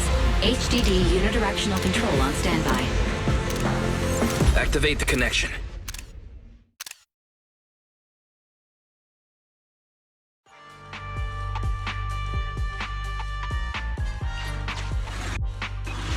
Anyway, the secret passage is right here. Let me give it a scan first. Sure enough, here it is. Looks like Bing Bong wasn't lying after all.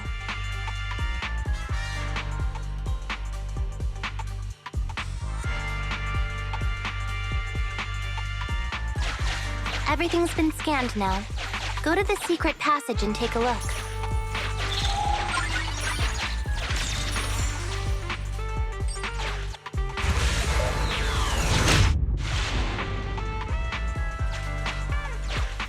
Oh, it's a shark boo. The chance of it being Teddy is...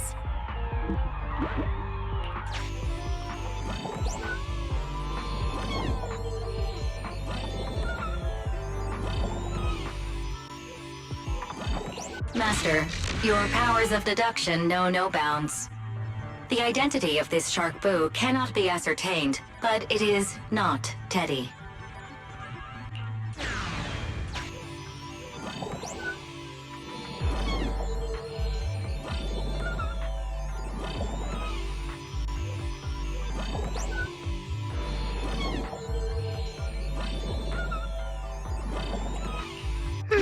It's all in a day's work for a public security officer. Proxy, I suggest you turn away. I don't want your Bamboo to see what happens next. Oh, is this a memory chip? Criminals always say, dead men tell no tales, silencing witnesses to cover up their crimes. The data's been recovered. Access my mind space and I'll share it with you.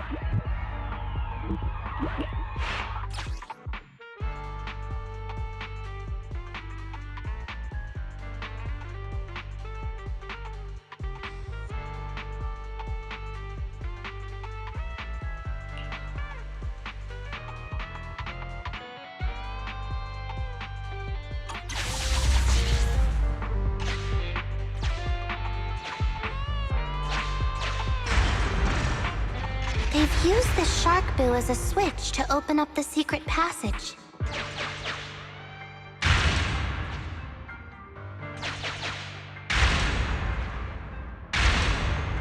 Enter the passcode and then shout, "Open Sesame!" Reminder, there is a 99% probability of finding clues on the Shark Boo's chassis. They've used the shark boo as a switch to open up the secret passage. Just what exactly do those uncivilized thugs take intelligent constructs for? I thought the kind of criminal syndicate that would take in the likes of Bing Bong would lack the intelligence to be capable of causing any serious trouble. But it appears that thought was rather naive.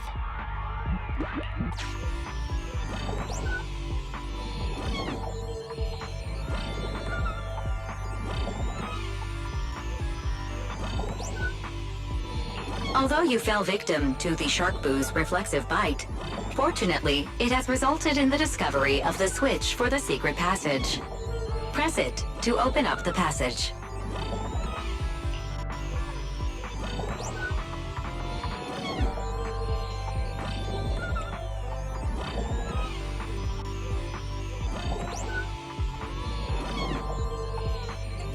There are 4 distorted numbers etched beneath the sticker. It's probably not the passcode for the secret passage. Is this the passcode for the secret passage? It seems to be the passcode for the secret passage. Agreed. Officer Qingyi is absolutely correct. Engaging in criminal activity with this level of intellect is vastly overconfident.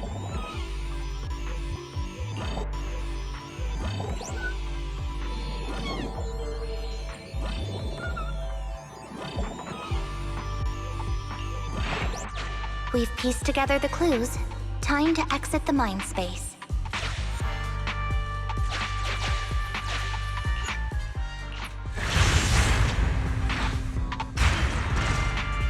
Enter the passcode to the secret passage to open it. You haven't forgotten it, have you, Proxy? I remember the passcode. It's... I remember the Open green pea.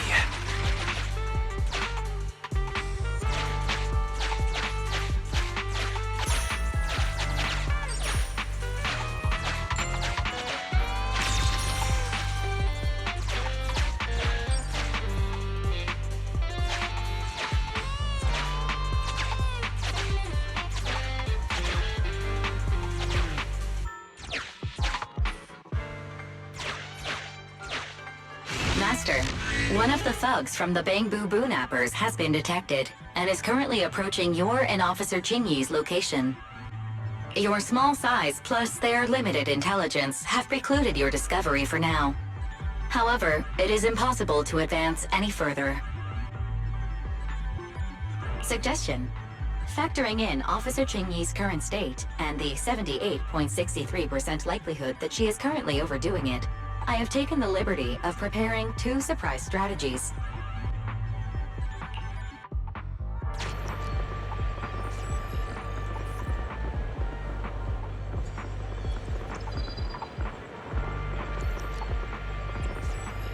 The thug patrolling, watching a movie, stops in his tracks near the hiding place.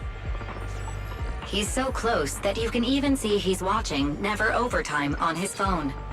You're left with no other option but to watch it with him. What a great movie. The movie finally finishes, and the thug reveals a relieved smile at the protagonist's happy ending. He puts away his phone, taking out his highly active etheric spray paint as he walks off in another direction. Finally, it's time to act. Think, Master. Think. Would it be faster to wait or to just fight? That really is a question worth carefully considering.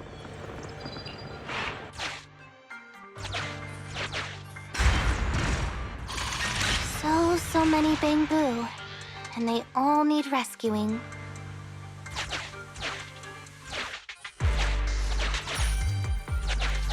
Please note, the following information is not suitable for Bangbu. For the sake of Eos's well-being, I have changed dismantling to petting, and vital signs to final baseline. Please forgive me for any difference in semantics. This bamboo seems to have been petted inhumanely, losing its final baseline, and leaving behind nothing more than its chassis. Just like the shark boo earlier. Yet another one. How inhumane. Committing crimes against Bamboo, one after the other. Also, they can take their bodies for their own and flip them for a profit. Oh, human desire, how could you have ever become so twisted? It's completely destroyed. Let's take it out once the rescue is over.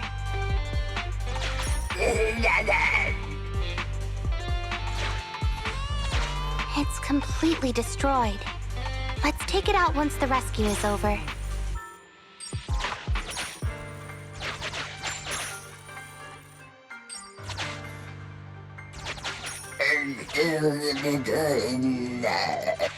It's still conscious. Hold on. I'll get you out of here soon. Why is this Bamboo's face twitching like that?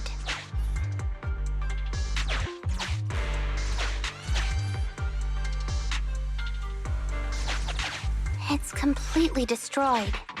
Let's take it out once the rescue is over.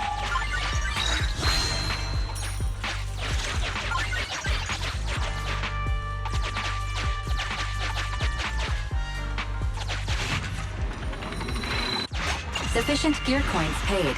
Authentication successful. Opening valve.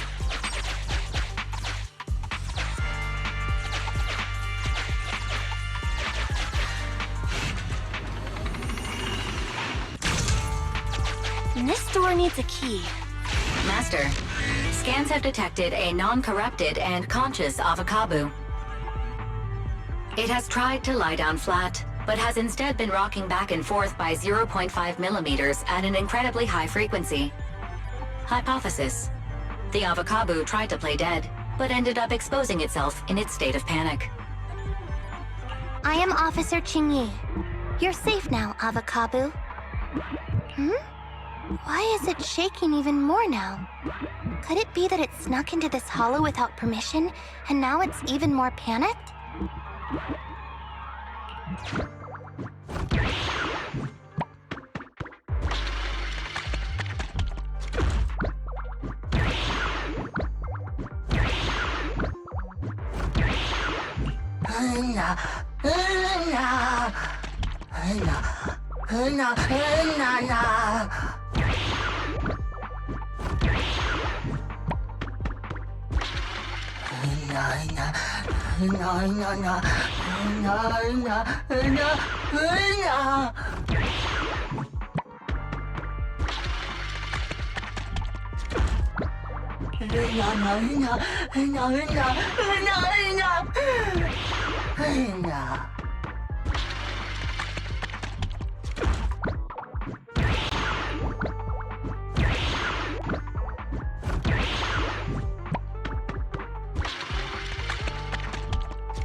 The corruption isn't obvious, but I've almost used up all my power. Don't worry too much about your friend, Avocabo. It'll wake up once it gets out and is all charged up. Link up to the Electroboo and read its memory chip.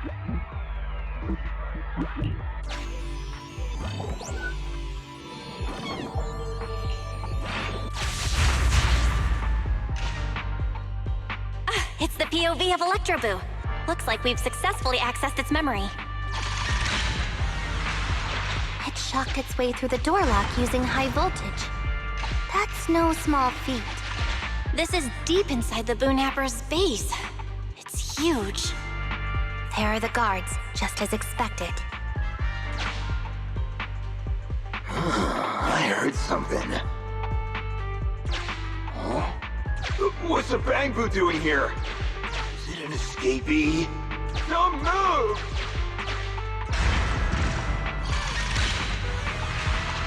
Huh? I think I just saw the silhouette of a shark boo.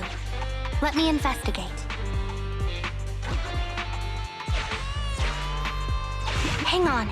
There was a shark boo among all those Bangbu. Let me just check if it's Teddy.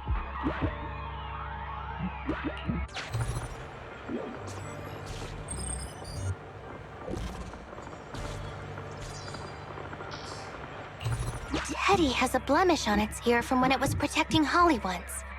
And there's glue on its butt that Holly stuck there when she was just a kid. It's Teddy. We did it! The corruption is starting to show now. We have to hurry.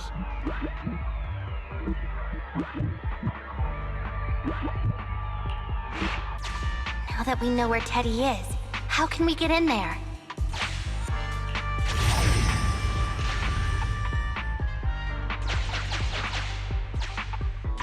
We can't let an evil Bangbu get away! This guy really knows how to fight. Incredible.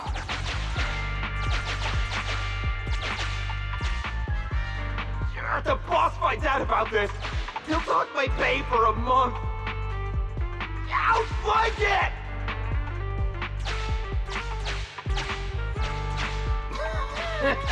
Oh, nowhere to run now. Trying to squeeze your way through? Oh, why, you unscrupulous little Bangbu. You'll never make it out. Just give up.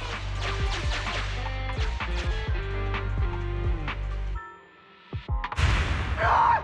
The Bangbu are escaping! Boss! Pass! Why, you? What do you think you're doing? Shouting for the boss over this? The data's been corrupted. Go and manually recover it at the Electroboo's last known whereabouts. The Electroboo should still be mobile. If I'm not mistaken, we can follow it in, and we should run into it while it is making its escape. There's still some information missing. Keep looking for the last part. The data has been recovered. We can unlock the next memory now.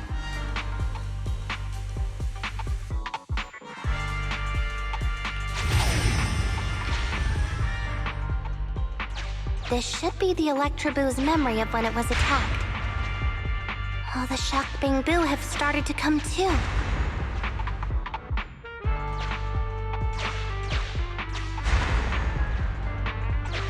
He's beaten them silly, but they're still trying to run off!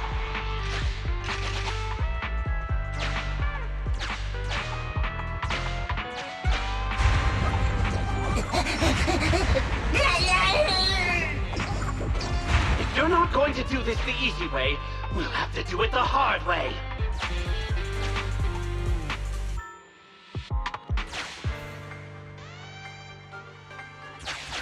That must be the boss. This thug is their boss. He's both stronger and smarter than any of the thugs we've run into so far. Well, he's at least 0.73% better. Look, the gloves that 0.73% guy used to pick up the Electroboo are completely scorched, meaning we can trace his fingerprints and uncover his true identity. Turns out that 0.73% guy is no joke. He's a fugitive suspect in 3 criminal investigations. No wonder he hasn't been caught. Has he been laying low in the hollows all this time? Huh. Well, seeing as you're so keen to come down to the precinct, don't blame me if I show you no mercy next time we see each other.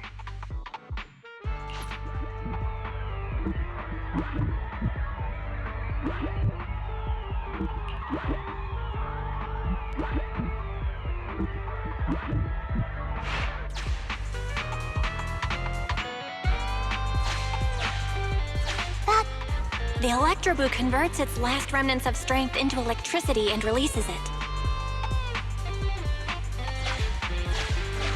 Here's the entrance, Wise. That's pretty much all of the info. We can head back now.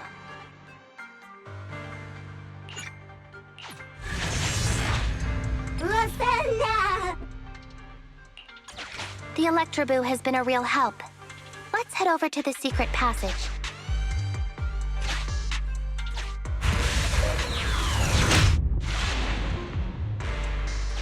Teddy should be right here. It's that 0.73% guy.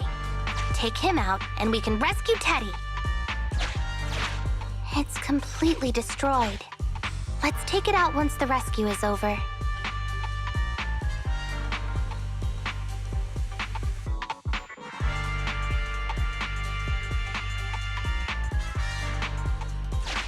It's completely destroyed. Let's take it out once the rescue is...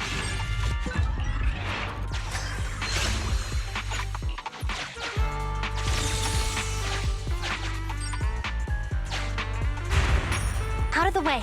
I'm in a hurry.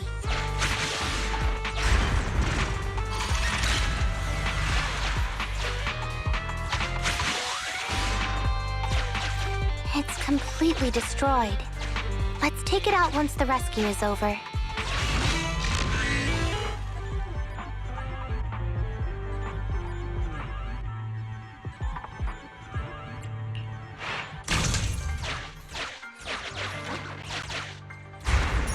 I told you, I'm in a hurry.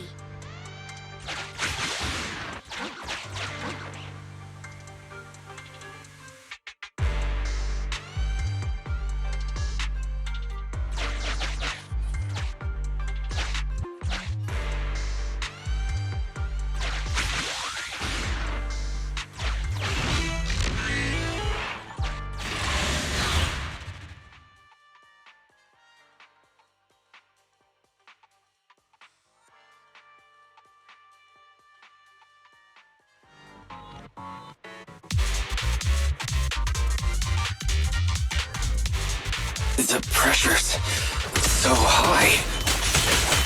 The target is just up ahead. Qingyi, can you keep going? I'm fine. Saving Teddy is what's important.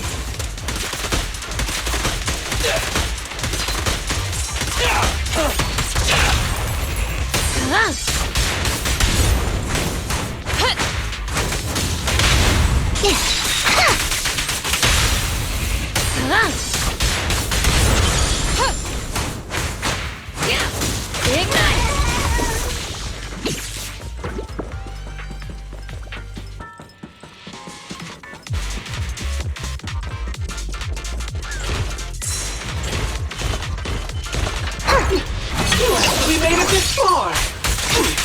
What's this? An elite enemy?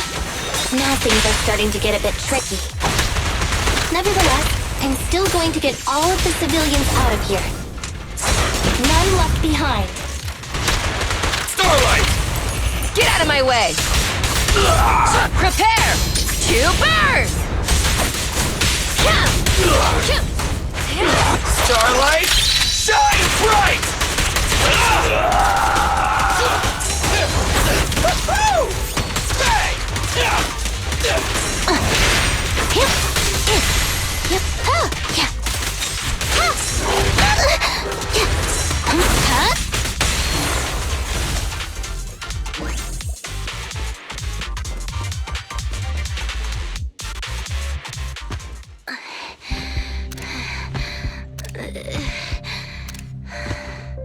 Less than 50 meters.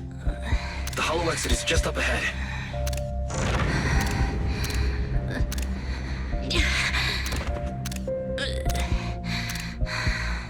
Qingyi, do you copy?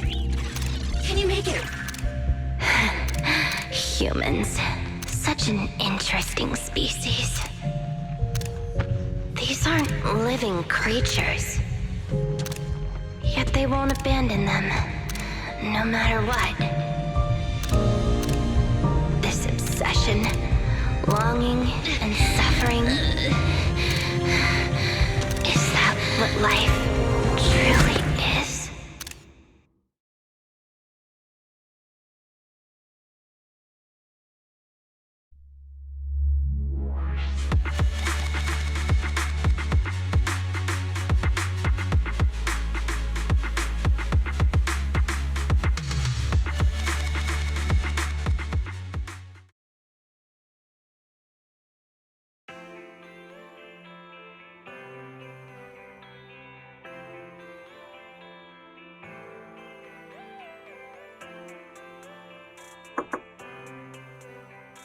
3 strikes and you're done, right?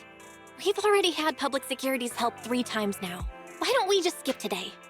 You misunderstand. I'm just here to express my gratitude. You 2 upstanding citizens helped me investigate the missing Bangbu case. Thank you. Teddy was repaired and I took him to Holly. It was quite moving to see them reunited.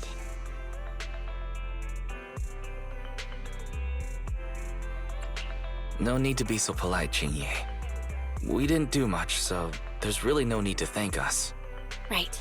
If it weren't for Qingyi, then we could have easily lost Eos. Huh? What was that you were saying? Oh, I just wanted to ask how you've recovered, Qingyi. My body is fine, of course. After some maintenance, I'm feeling even better than before. If anything, the real headache is that Juyuan and her constant nagging about how reckless we were. Juyuan is probably just hoping that you'll take better care of yourself. Actually, I'm not a person who doesn't look after myself. I've always known how important I am. It's just that as automatons, our views on life are quite different from those of humans. In the end, the purpose of intelligent machines is to be discarded in place of humans when danger arises. However, you could say I felt a certain weight inside the hollow this time.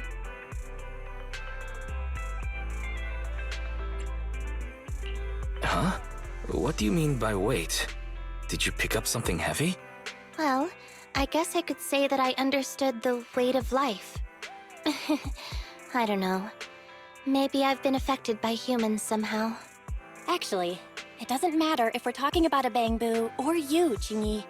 We've never thought of you as something that could just be discarded in a moment of danger. Right. Both of you are important and irreplaceable partners. A friendly reminder, Master. If you are handing out compliments, then please, don't forget Fairy. I suppose this is a similar feeling to what happened inside the hollow. Oh, come on, Qingyi. You're holding out on us. You haven't said anything about what actually happened there. If you're so curious, then perhaps you'd be interested in applying to become an assistant public security officer.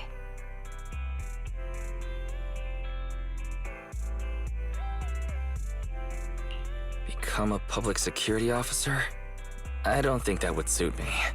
Besides, community service work is way too... Speaking of which, after Juyuan heard the whole story, she decided to put the plan to completely abolish Internat on hold for now. As for the local community services, unfortunately that will become a standardized project in the future. It's a real headache. By the way, I also brought the horror movies I rented for community service last time. I figured now would be the best time to return them. I felt like the scenes where someone was possessed really resonated with me. Oh? What do you mean? How would an intelligent machine empathize with that?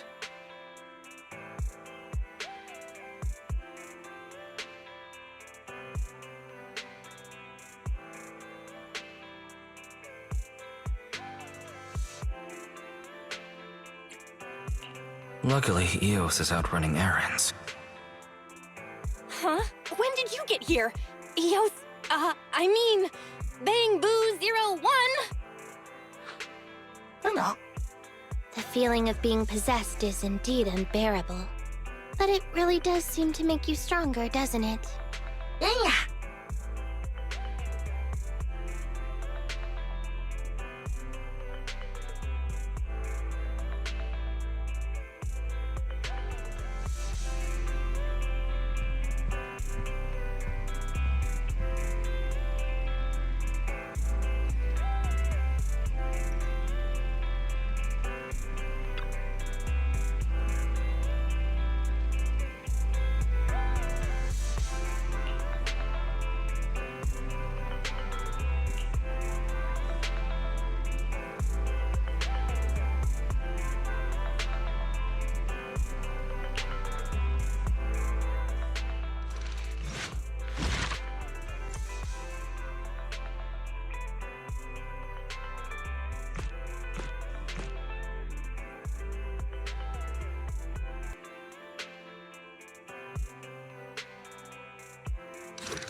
was that just now?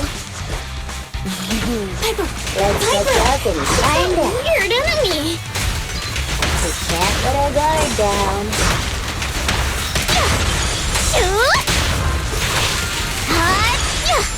Get back!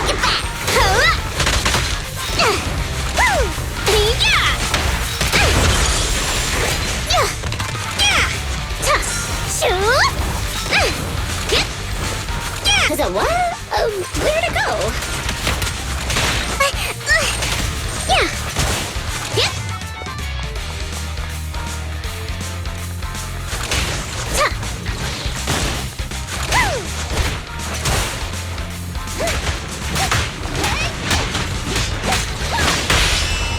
The flames follow my flow.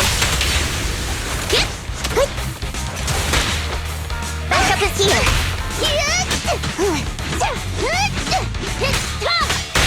Why aren't you laughing?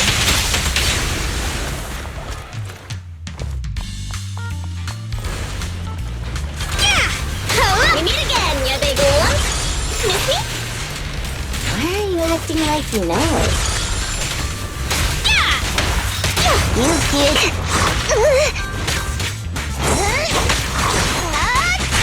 Buckle up. The flames follow my flow.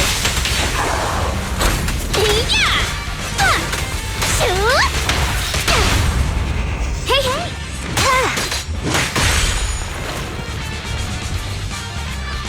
Burnice, ready! Looks like there's someone up ahead. Gotta take him out quick. Let's go.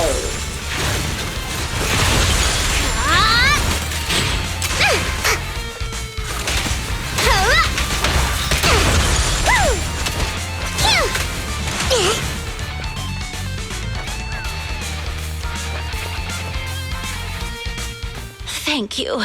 Looks like luck isn't... Here they come again.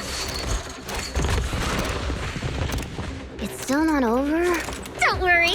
Leave it to me. Be careful. Thanks, darling.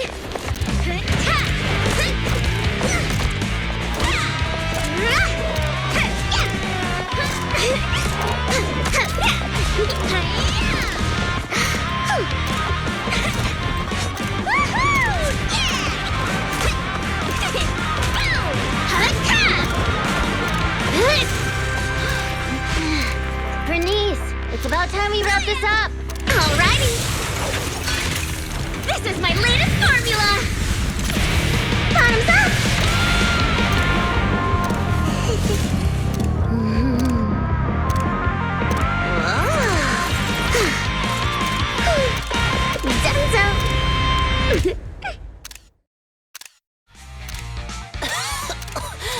Oh, thank you, little ones. And this cutie bamboo, of course. Anyone would have done the same. Oh, you don't have to thank me. Just thank Burnice. Are you really fine? Getting attacked by ethereals at your age is no laughing matter. She looks really tough and much more spirited than you, Piper. Oh, such a sweet young lady. Keep it coming. I love hearing these things. I hope I'll be as spirited as you are when I turn 90.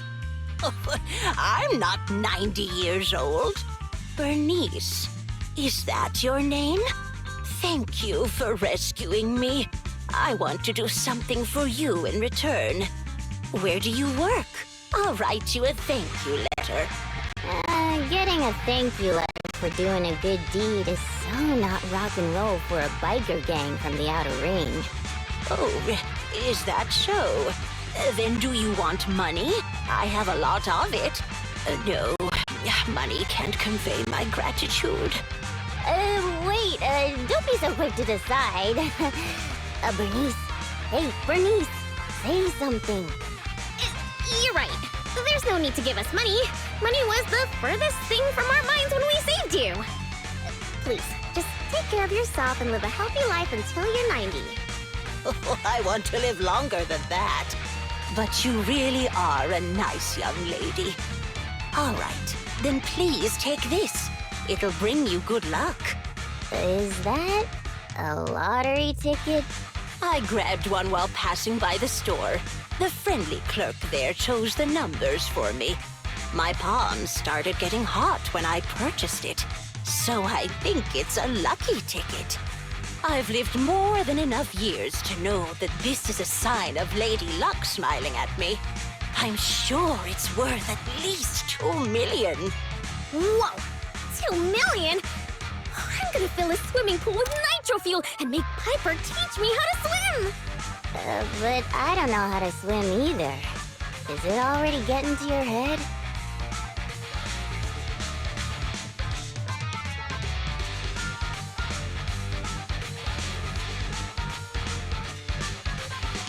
Proxy, are we thinking the same thing?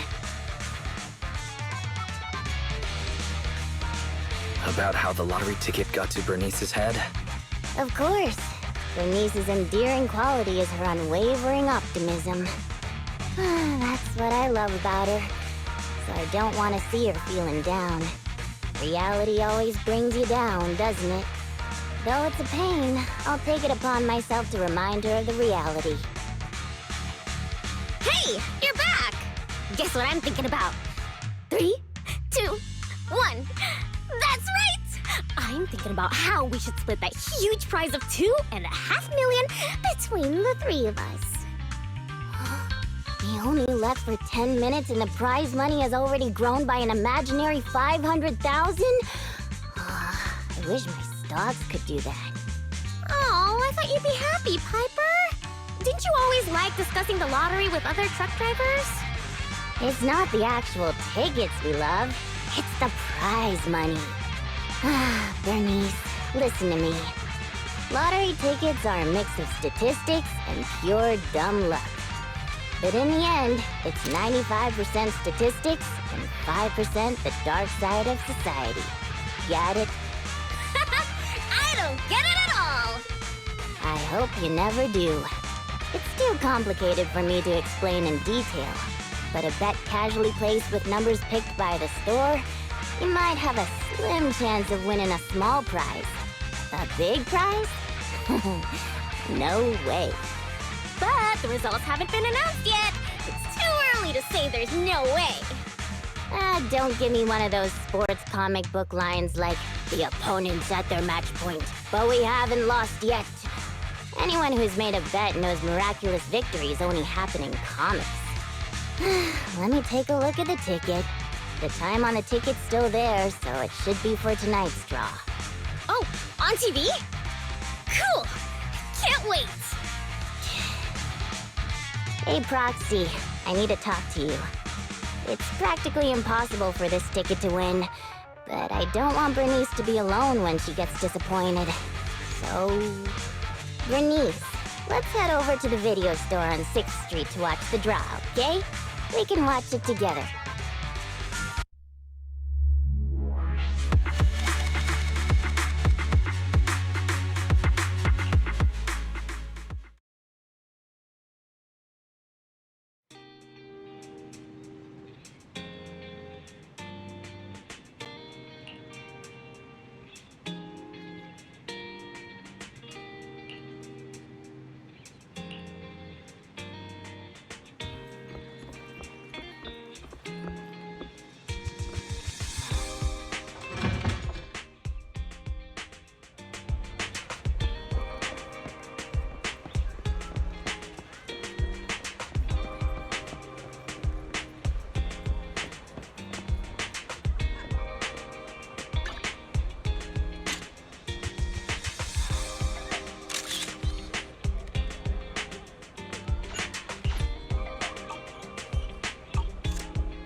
What? We really won. And it's the jackpot of 3 million. 3 million pennies? Whoa, that's a big number! We'll get 1 million each! Huh? Wait, you were serious when you said that you planned to split the prize with us? Of course! She gave it as a thanks to all 3 of us. So obviously, the prize should be split evenly among us. Burnice. Huh? What is it? It's nothing. You're such a good kid, Burnice.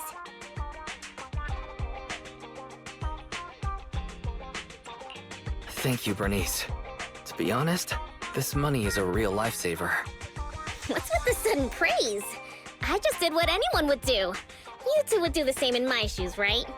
I don't know about the proxy, but my heart is likely as grimy as a truck's exhaust pipe, whereas Burnice's heart shines like a truck's headlights. The sexiest part of a truck isn't the headlights. It's the engine. Oh, when will my heart be able to rumble like an engine? It's so nice to be young. Anyway, according to the show, it looks like the prize money won't be given out for a while. Then, shall we get going, Piper? Thanks for everything, Proxy. We'll contact you when the prize money arrives. Oh, don't worry. This lottery ticket is too important to lose. I'll make sure to keep it safe. Hey, it's bad luck to say something like that. I should hold on to the ticket just to be safe.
my years as a proxy, this is the first time I've ever seen somebody try to find someone with echolocation.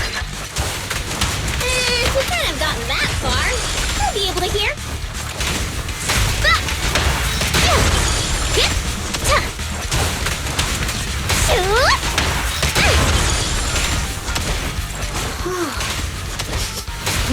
Tire marks from a truck. She must have been stopped here. Hey, that you, Burnice? I'm over here. I knew it! How dare you lay a finger on Piper? I'm gonna teach him a lesson.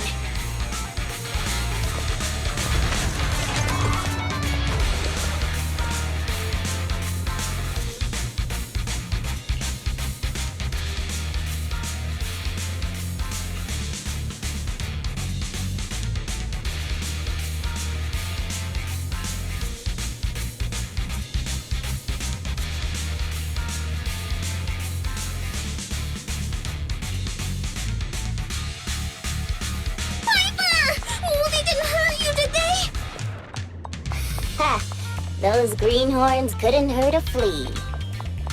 If they didn't threaten to scratch Steel Tusk, I wouldn't have given them the time of day.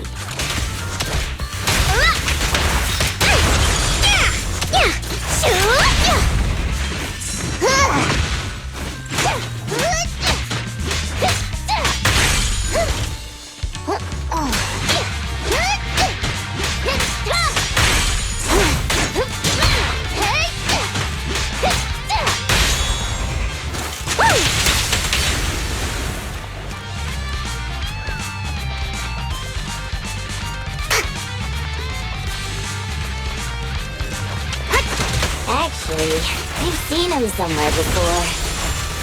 They're just folks trying to make ends meet in the outer ring.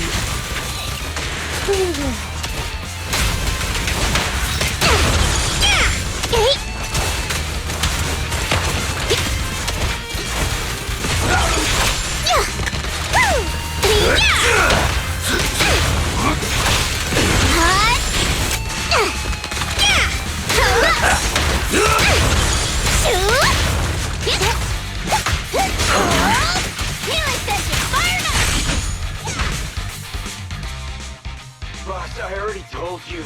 We're facing Burnice and Piper from the Sons of Caledon. They're too much for us to handle. But a real man fights against the impossible. That lottery ticket will not only cover my ex-wife's child support, but also help protect our lands. Impressive! Using someone else's lottery ticket to pay for your own child support. You're still worried about protecting your land? What a hero! I'm sure your child would be proud.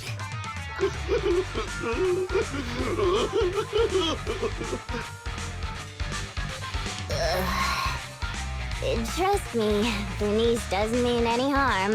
That's just the way she talks. I know I may not be a good father, but I grew up in the Outer Ring, and I love these lands to the depths of my soul. I loved my wife too, but these lands remain my greatest love. I'll protect it with my life. Even if some crazy fuel maniac with $1 billion in prize money plans to buy the entire area as her own fuel testing site, I'll fight to the bitter end. Who's this fuel maniac who sounds even greater than me? Could you introduce me to them? I think he's talking about the rumored version of you. Huh? Me? I would never do that! But now that you mention it, who do I buy the Outer Rings lands from? Well, also, the prize isn't even $1 billion. It's just 3 million. Just 3 million. If I had that kind of money, my child support would. Boss, now's not the time to be talking about child support. It seems you've fallen for the most extreme version of the rumor, but she doesn't actually have any such plans. But now that I think about it, setting fire to the Outer Ring sounds pretty cool. Take it easy, Burnice. We're just about to clear up the misunderstanding. I guess we came here for nothing. We came here with empty stomachs, hoping to make a killing with that lottery ticket. But it seems we'll be going home still hungry. It's alright, boss. It doesn't matter if we didn't get the money.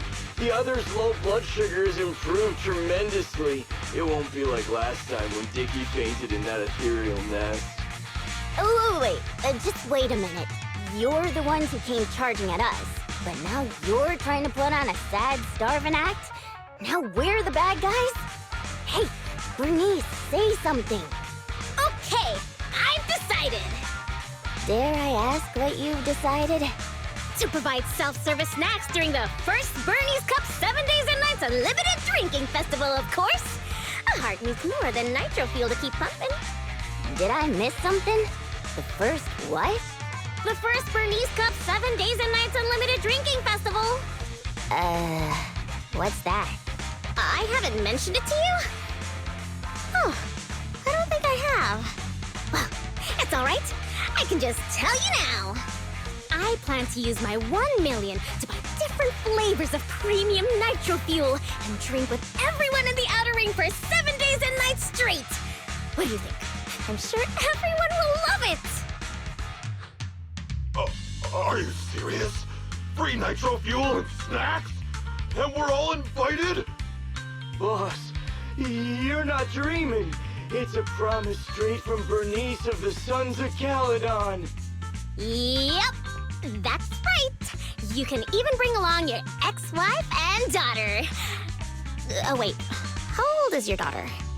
It was her 4th birthday yesterday. Then I'll book her a ticket for the 20th Burnice Cup. If only I knew you were planning to do such a good deed with your winnings. What have I done? I actually tried to rob a charitable angel like you guys tried to rob a saint! If we weren't so tired from hunger, we'd be tossing you into the air and cheering right now!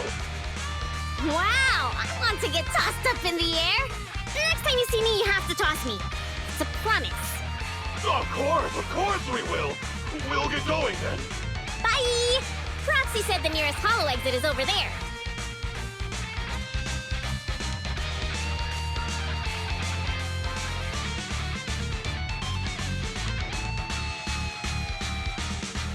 Did you hear that? They want to throw me up in the air and cheer! Everyone here is so nice. I don't know what to say. Proxy?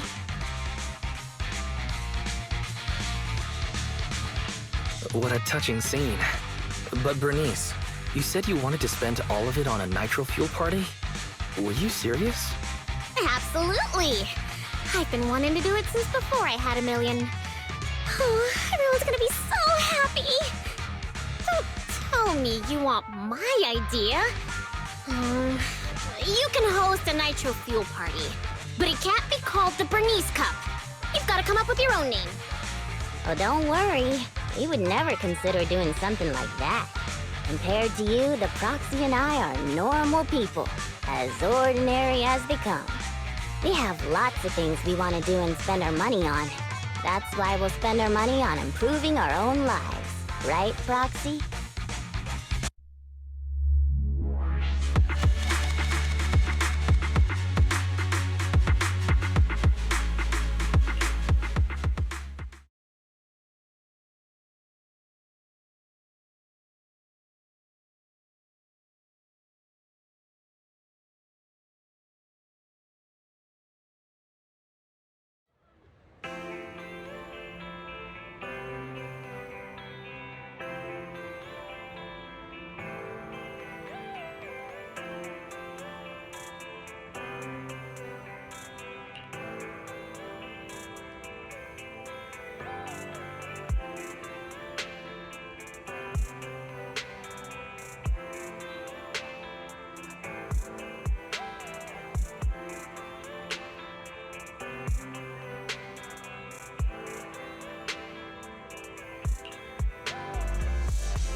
Hey, Proxy.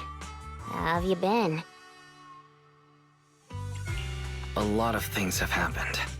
Just don't ask. What happened? Ugh, the atmosphere is so heavy it's like a fly got stuck to a mousetrap.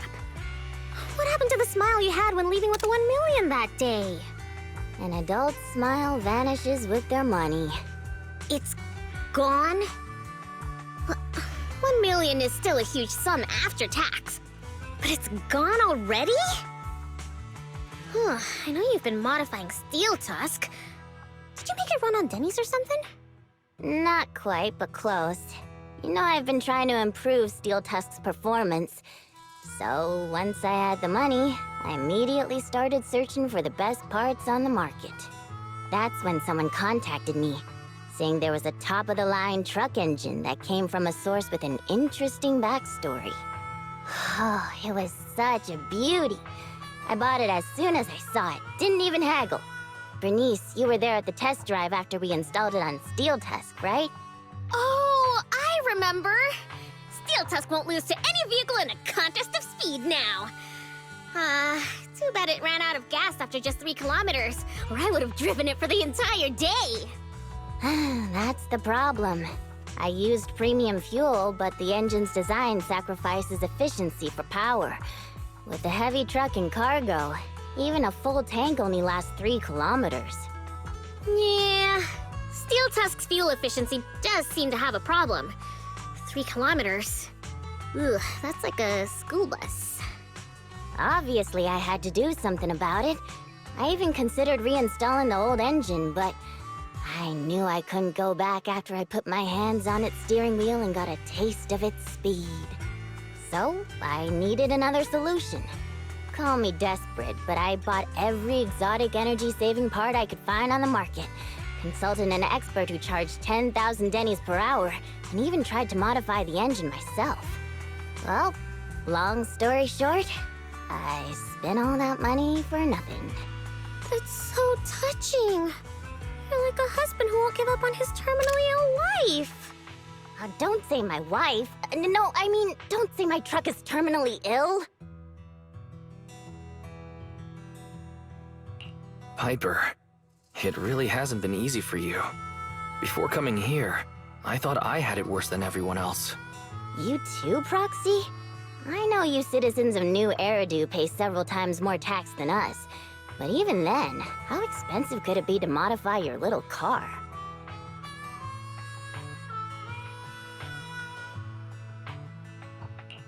I didn't modify my car, but there wasn't much money left after paying the ridiculously high tax on my overdue power bill. What's more, my friend wanted to borrow some money to invest.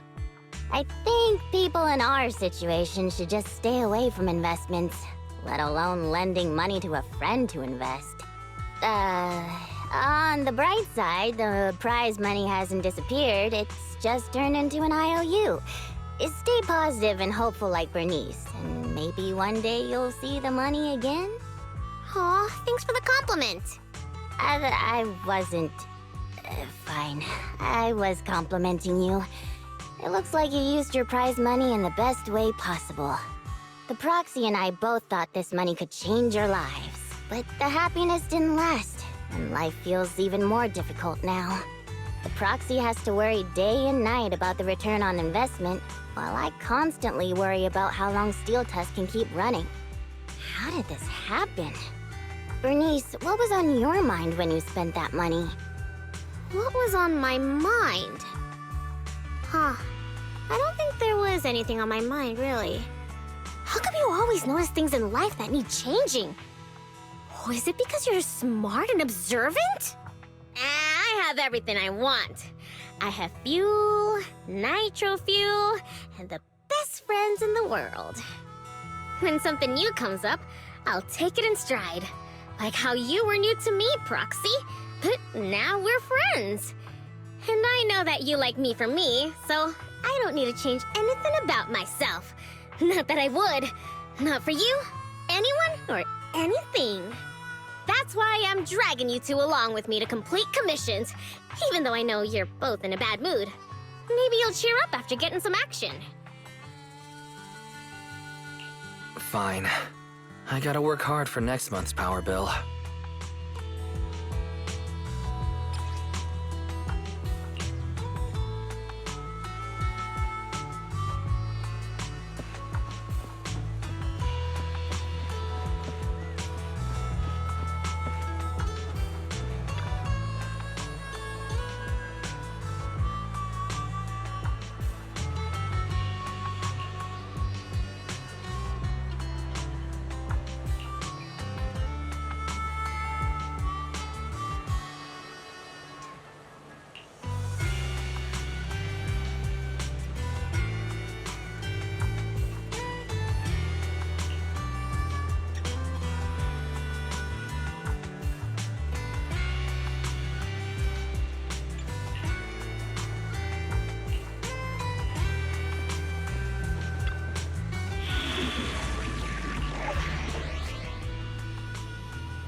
Piper, get yourself together!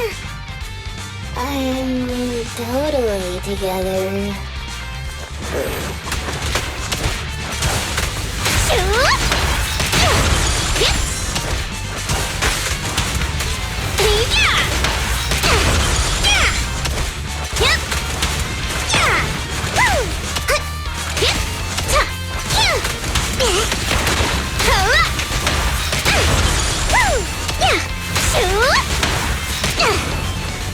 Ready for more?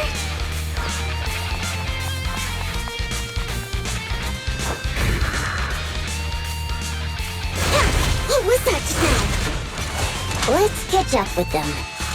Look, Piper. It's that strange enemy again. We can't let our guard down. Have a rest, Burnice. Huh? Where'd they go?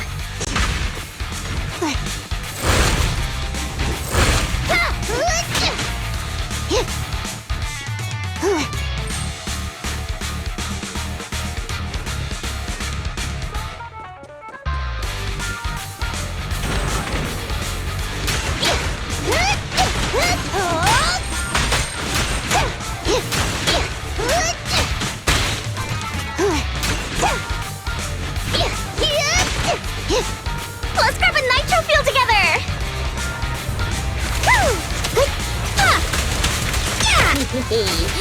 We meet again, you big lump.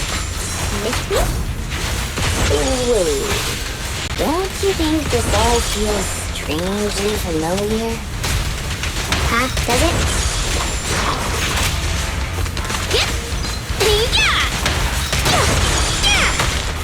You like that?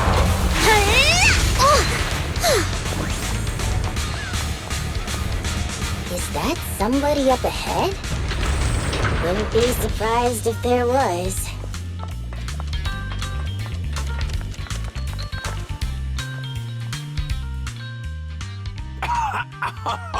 Thank you, kind-hearted youngsters.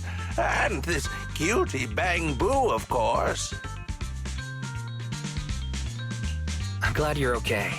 Anyone would have done the same. Wait, is it just me, or does it seem like this old man is about to pull out a lottery ticket to show his gratitude? You, how did you know? I haven't taken out the lucky lottery ticket I use as my lucky charm yet. I knew it! Is this one of those pranks that you kids are into these days? Or was I right all along about the impending doom of the world and the new Eridu government monitoring everyone? Wow! It's a wonderful thing! Calm down first. At the very least, I can guarantee that I, Burnice, am not a government agent. I can't vouch for the two next to me, though.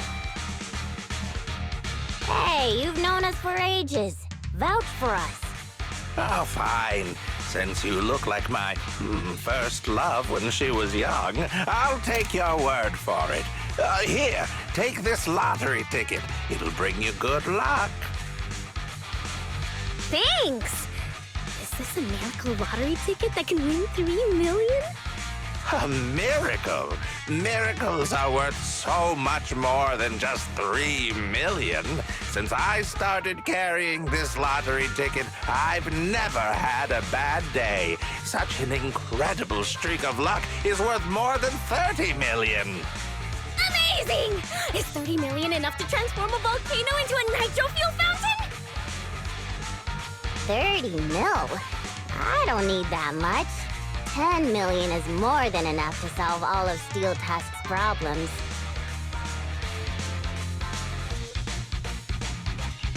Why are you getting carried away too, Piper? Calm down, both of you. But I really can sense a lucky energy from this lottery ticket. It feels warm and sticky.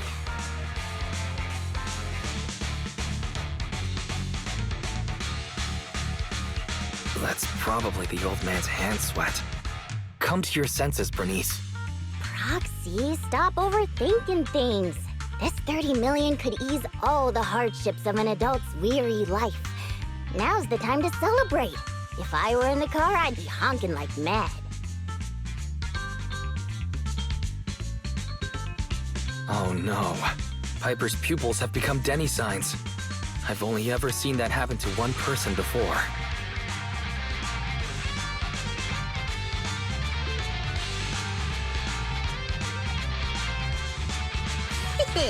I'm going to be the goddess of a volcanic lake filled with nitro fuel. Did you drop this bottle of vintage drink? Or that glass of dearest special? Steel Tusk, wait for me. I'll never give up on you. I'll make you the best truck in the history of the Outer Ring. Don't just stand there, Proxy. The live broadcast of the lottery is over, but we can still check the winning numbers in a newspaper. Burnice and I will look for a newspaper.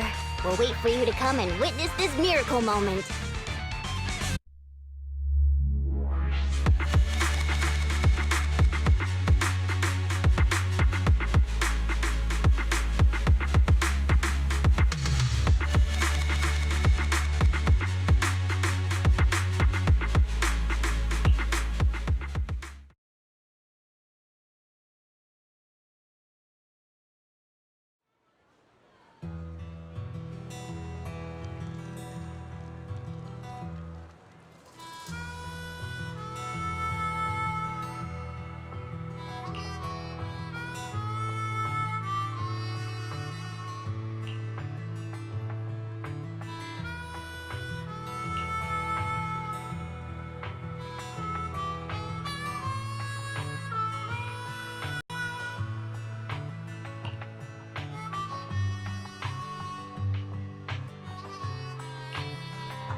Proxy, do you have any good news for us?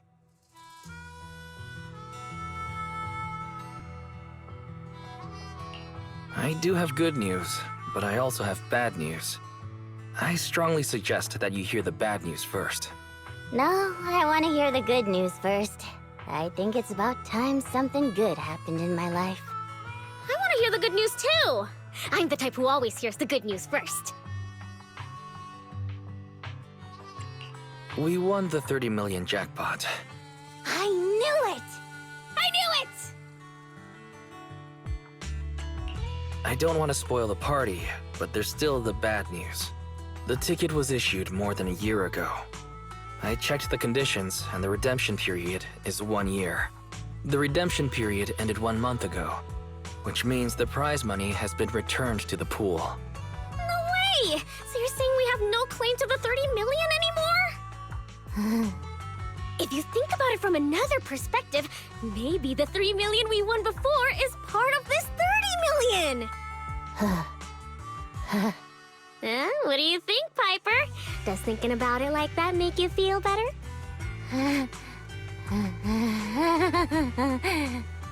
That's more like it! There's nothing I love more than Piper's joyful smile and infectious laughter!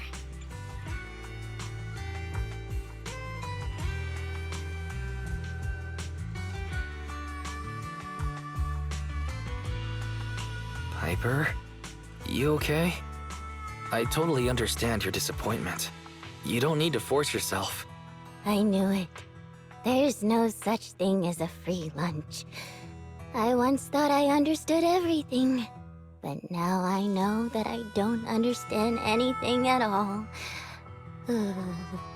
Sorry, Steel Tusk. I'll reinstall your old engine and return to my old life. What's wrong with that? After all, the characters all return to their old lives at the end of adventure stories. I don't understand, but I'm sure about one thing. You mustn't reinstall the old engine. What will I do with the new fuel formula I spent all night researching if you do that? Oh, what's that? You have a new fuel formula? Oh, didn't I tell you? While thinking about Steel Tusk's fuel efficiency issue after our last test drive, it hit me. Why not tackle a fuel problem with a fuel-related solution, instead of making hardware modifications? I already tested the effects of my new formula with Steel Tusk this morning. How did it go? I guess it was okay. It consumed about 10% more fuel than the old engine. I added a little more of the good stuff to the formula. But the cost increases a bit too. But I'm sure you'll be okay with it if it means Steel Tusk can perform at its best. Oh, you're right. This solves Steel Tusk's fuel consumption problem. I know. What you want to do most right now is to test it out, right? I should have enough of the test fuel to fill up the tank. I'll fill it up now. It won't be long.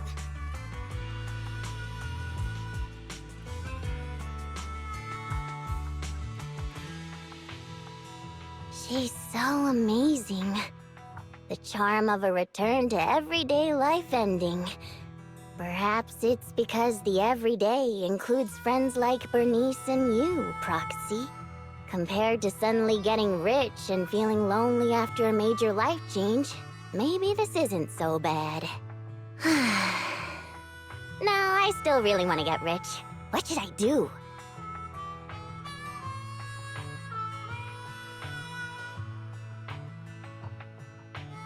Don't you think it's too much torture to live with the delusion that you can get something for nothing? Our peaceful daily lives are worth cherishing because you never know when the peace will end. That makes sense. Lady Luck might favor people who are content and pure-hearted like you, rather than a mercenary like me. The tank is filled to the brim. Full speed ahead, Steel Tusk! Vroom, vroom. Well, I'm off now. You take care, Proxy. Don't worry. I'll be sure to call you the next time Burnice enters a hollow to save some old people.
Lizzie, do you want to take the day off? I can take over your shift. Of course not. But if you want to hang out together during vacation, I can line my schedule up with yours so we can take some days off together. I'm just looking to work some overtime. Okay, I'm just gonna come out and say it. Seth, there's something I want to tell you. Seth, I like you. Please be my boyfriend.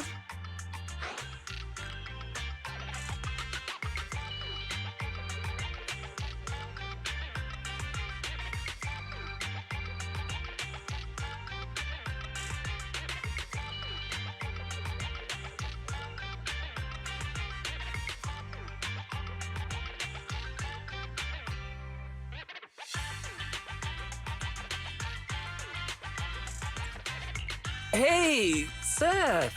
And Lizzie, right? What a coincidence. What are you two chatting about? Oh, manager! Are you the video store owner I met last time? Small world. Sorry, but we're kind of in the middle of something private here. Is it okay if I send Seth to catch up with you later?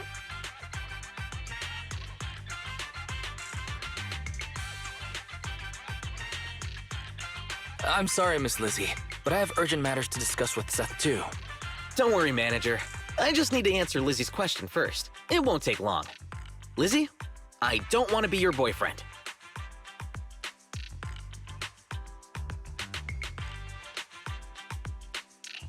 That was so direct that it actually sounded brutal. People who are straightforward can be scary sometimes. Well, why? Am I not nice to you? Did I do something to upset you? You're nice to me, but I don't think you like me at all. You always chat with me, and I never get what you're talking about, or even know how to respond. Every time you visit the training ground to see me, you just sit there looking bored. I don't understand why you keep coming back. That one time you invited me for dinner, the server reached out to give you those noodles that come in the black bowls as soon as you sat down at the counter. But you said you like the ones that come in the white bowls as much as I do. Why would you lie about that? Fine. I've done lots of things that I don't like for you. I try to take an interest in all the things you prefer. Doesn't that show how much I like you? I don't know what you mean by like, but I can tell you aren't happy. That's not how good friendships should work. Lizzie, you're very nice to me, and I believe you're not a bad person. But do you really want to be lovers or friends with me? I think you need to consider what it is that you truly want. It must have been so nice growing up with a silver spoon. You get to lecture people and still sound like you're in the right at the same time. Growing up, you could get whatever you wanted as long as you were honest, right? I'm so sorry for spending so much time around you lately. It won't happen again.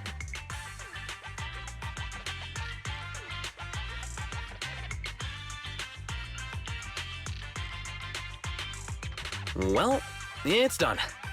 Manager, you said you have something urgent to talk to me about?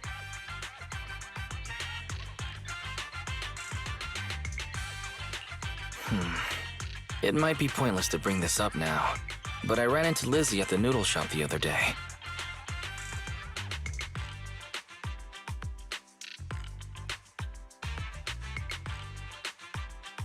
So that's what happened. Did you already know about that from the start? Otherwise, why would you be so harsh to Lizzie? I didn't know. Was what I said really that harsh? Honestly, I do feel kind of bad about it. I should appreciate Lizzie for being so nice to me, but it's not because of who I am. It's for some other reason. If this kept up, someone was eventually bound to get hurt. Maybe me, maybe her. I just did what I had to do. Manager, is it right for me to think like that? In hindsight, all she's ever done is be nice to me. Even if it is because of my family background, I'm still the one who benefited from her kindness. I didn't know you were capable of understanding that. I'm not an idiot, you know. Well, I just think that friends aren't only people who are good to you, but also people who are being real with each other. For example, you said I looked stupid playing soccer. I actually much prefer that kind of interaction.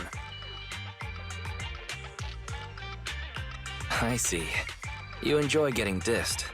That's not what I mean at all. I'm saying that friends should be real with each other. I'd call you out too if you were acting dumb. And no one would say I'm being a bully because of my family background.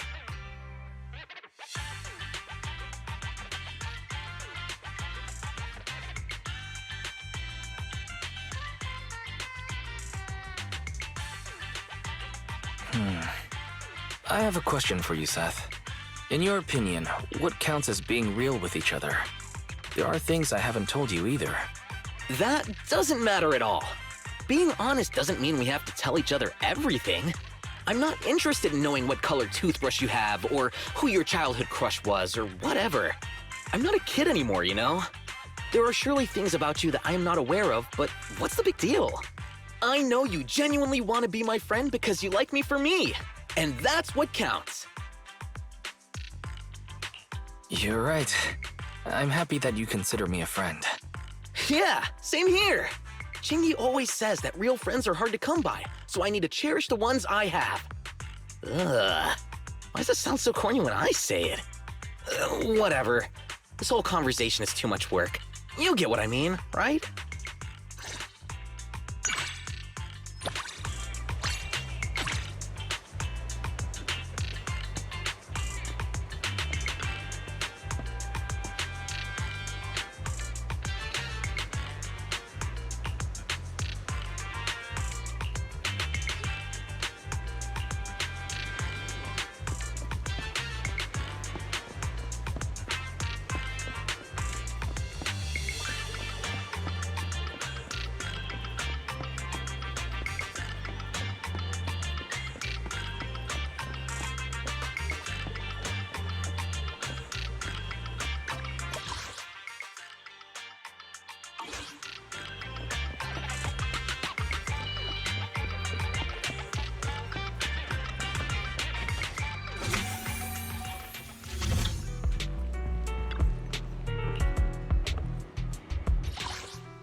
Mine. Stop resisting. Oh, for Lord's sake!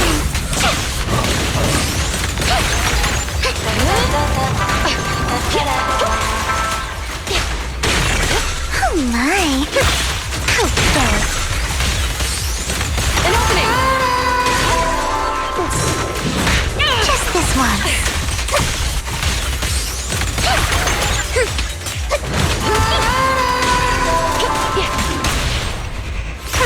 A boring opponent. Hands up!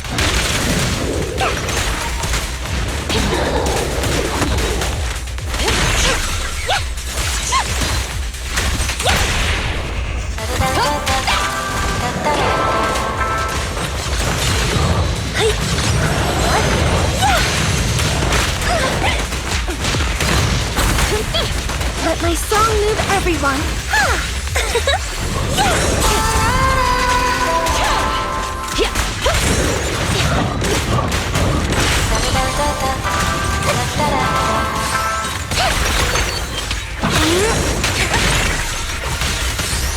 Taking a shot. No restrictions. Firing well. Don't underestimate me. Ambush. Healthy. You're under arrest. Not worth my time.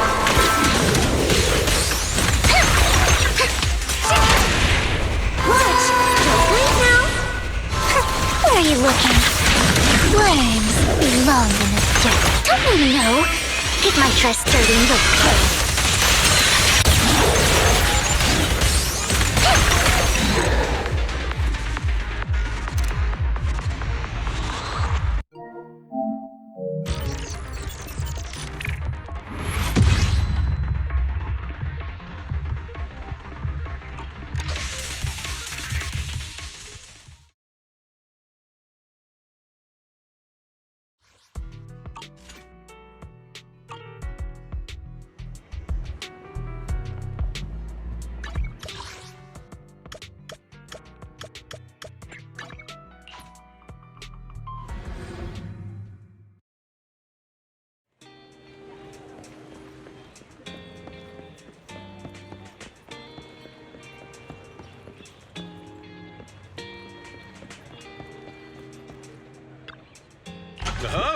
Burly. Want to try my special Bang Boo combo? What the?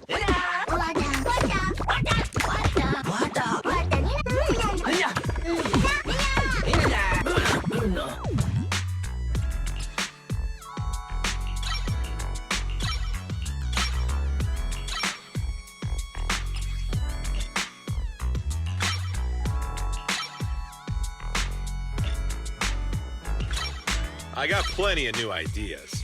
Let's try them out on EOS one by one.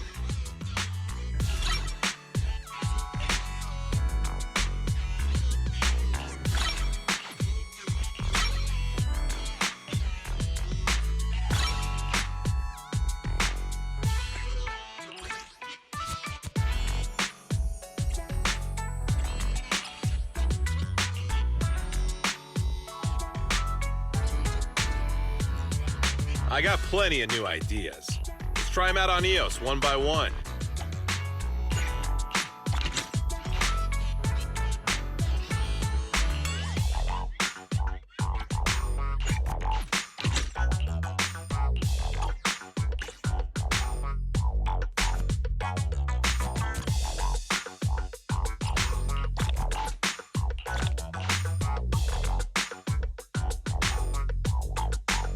Got any questions? Come find me anytime. I'll be here.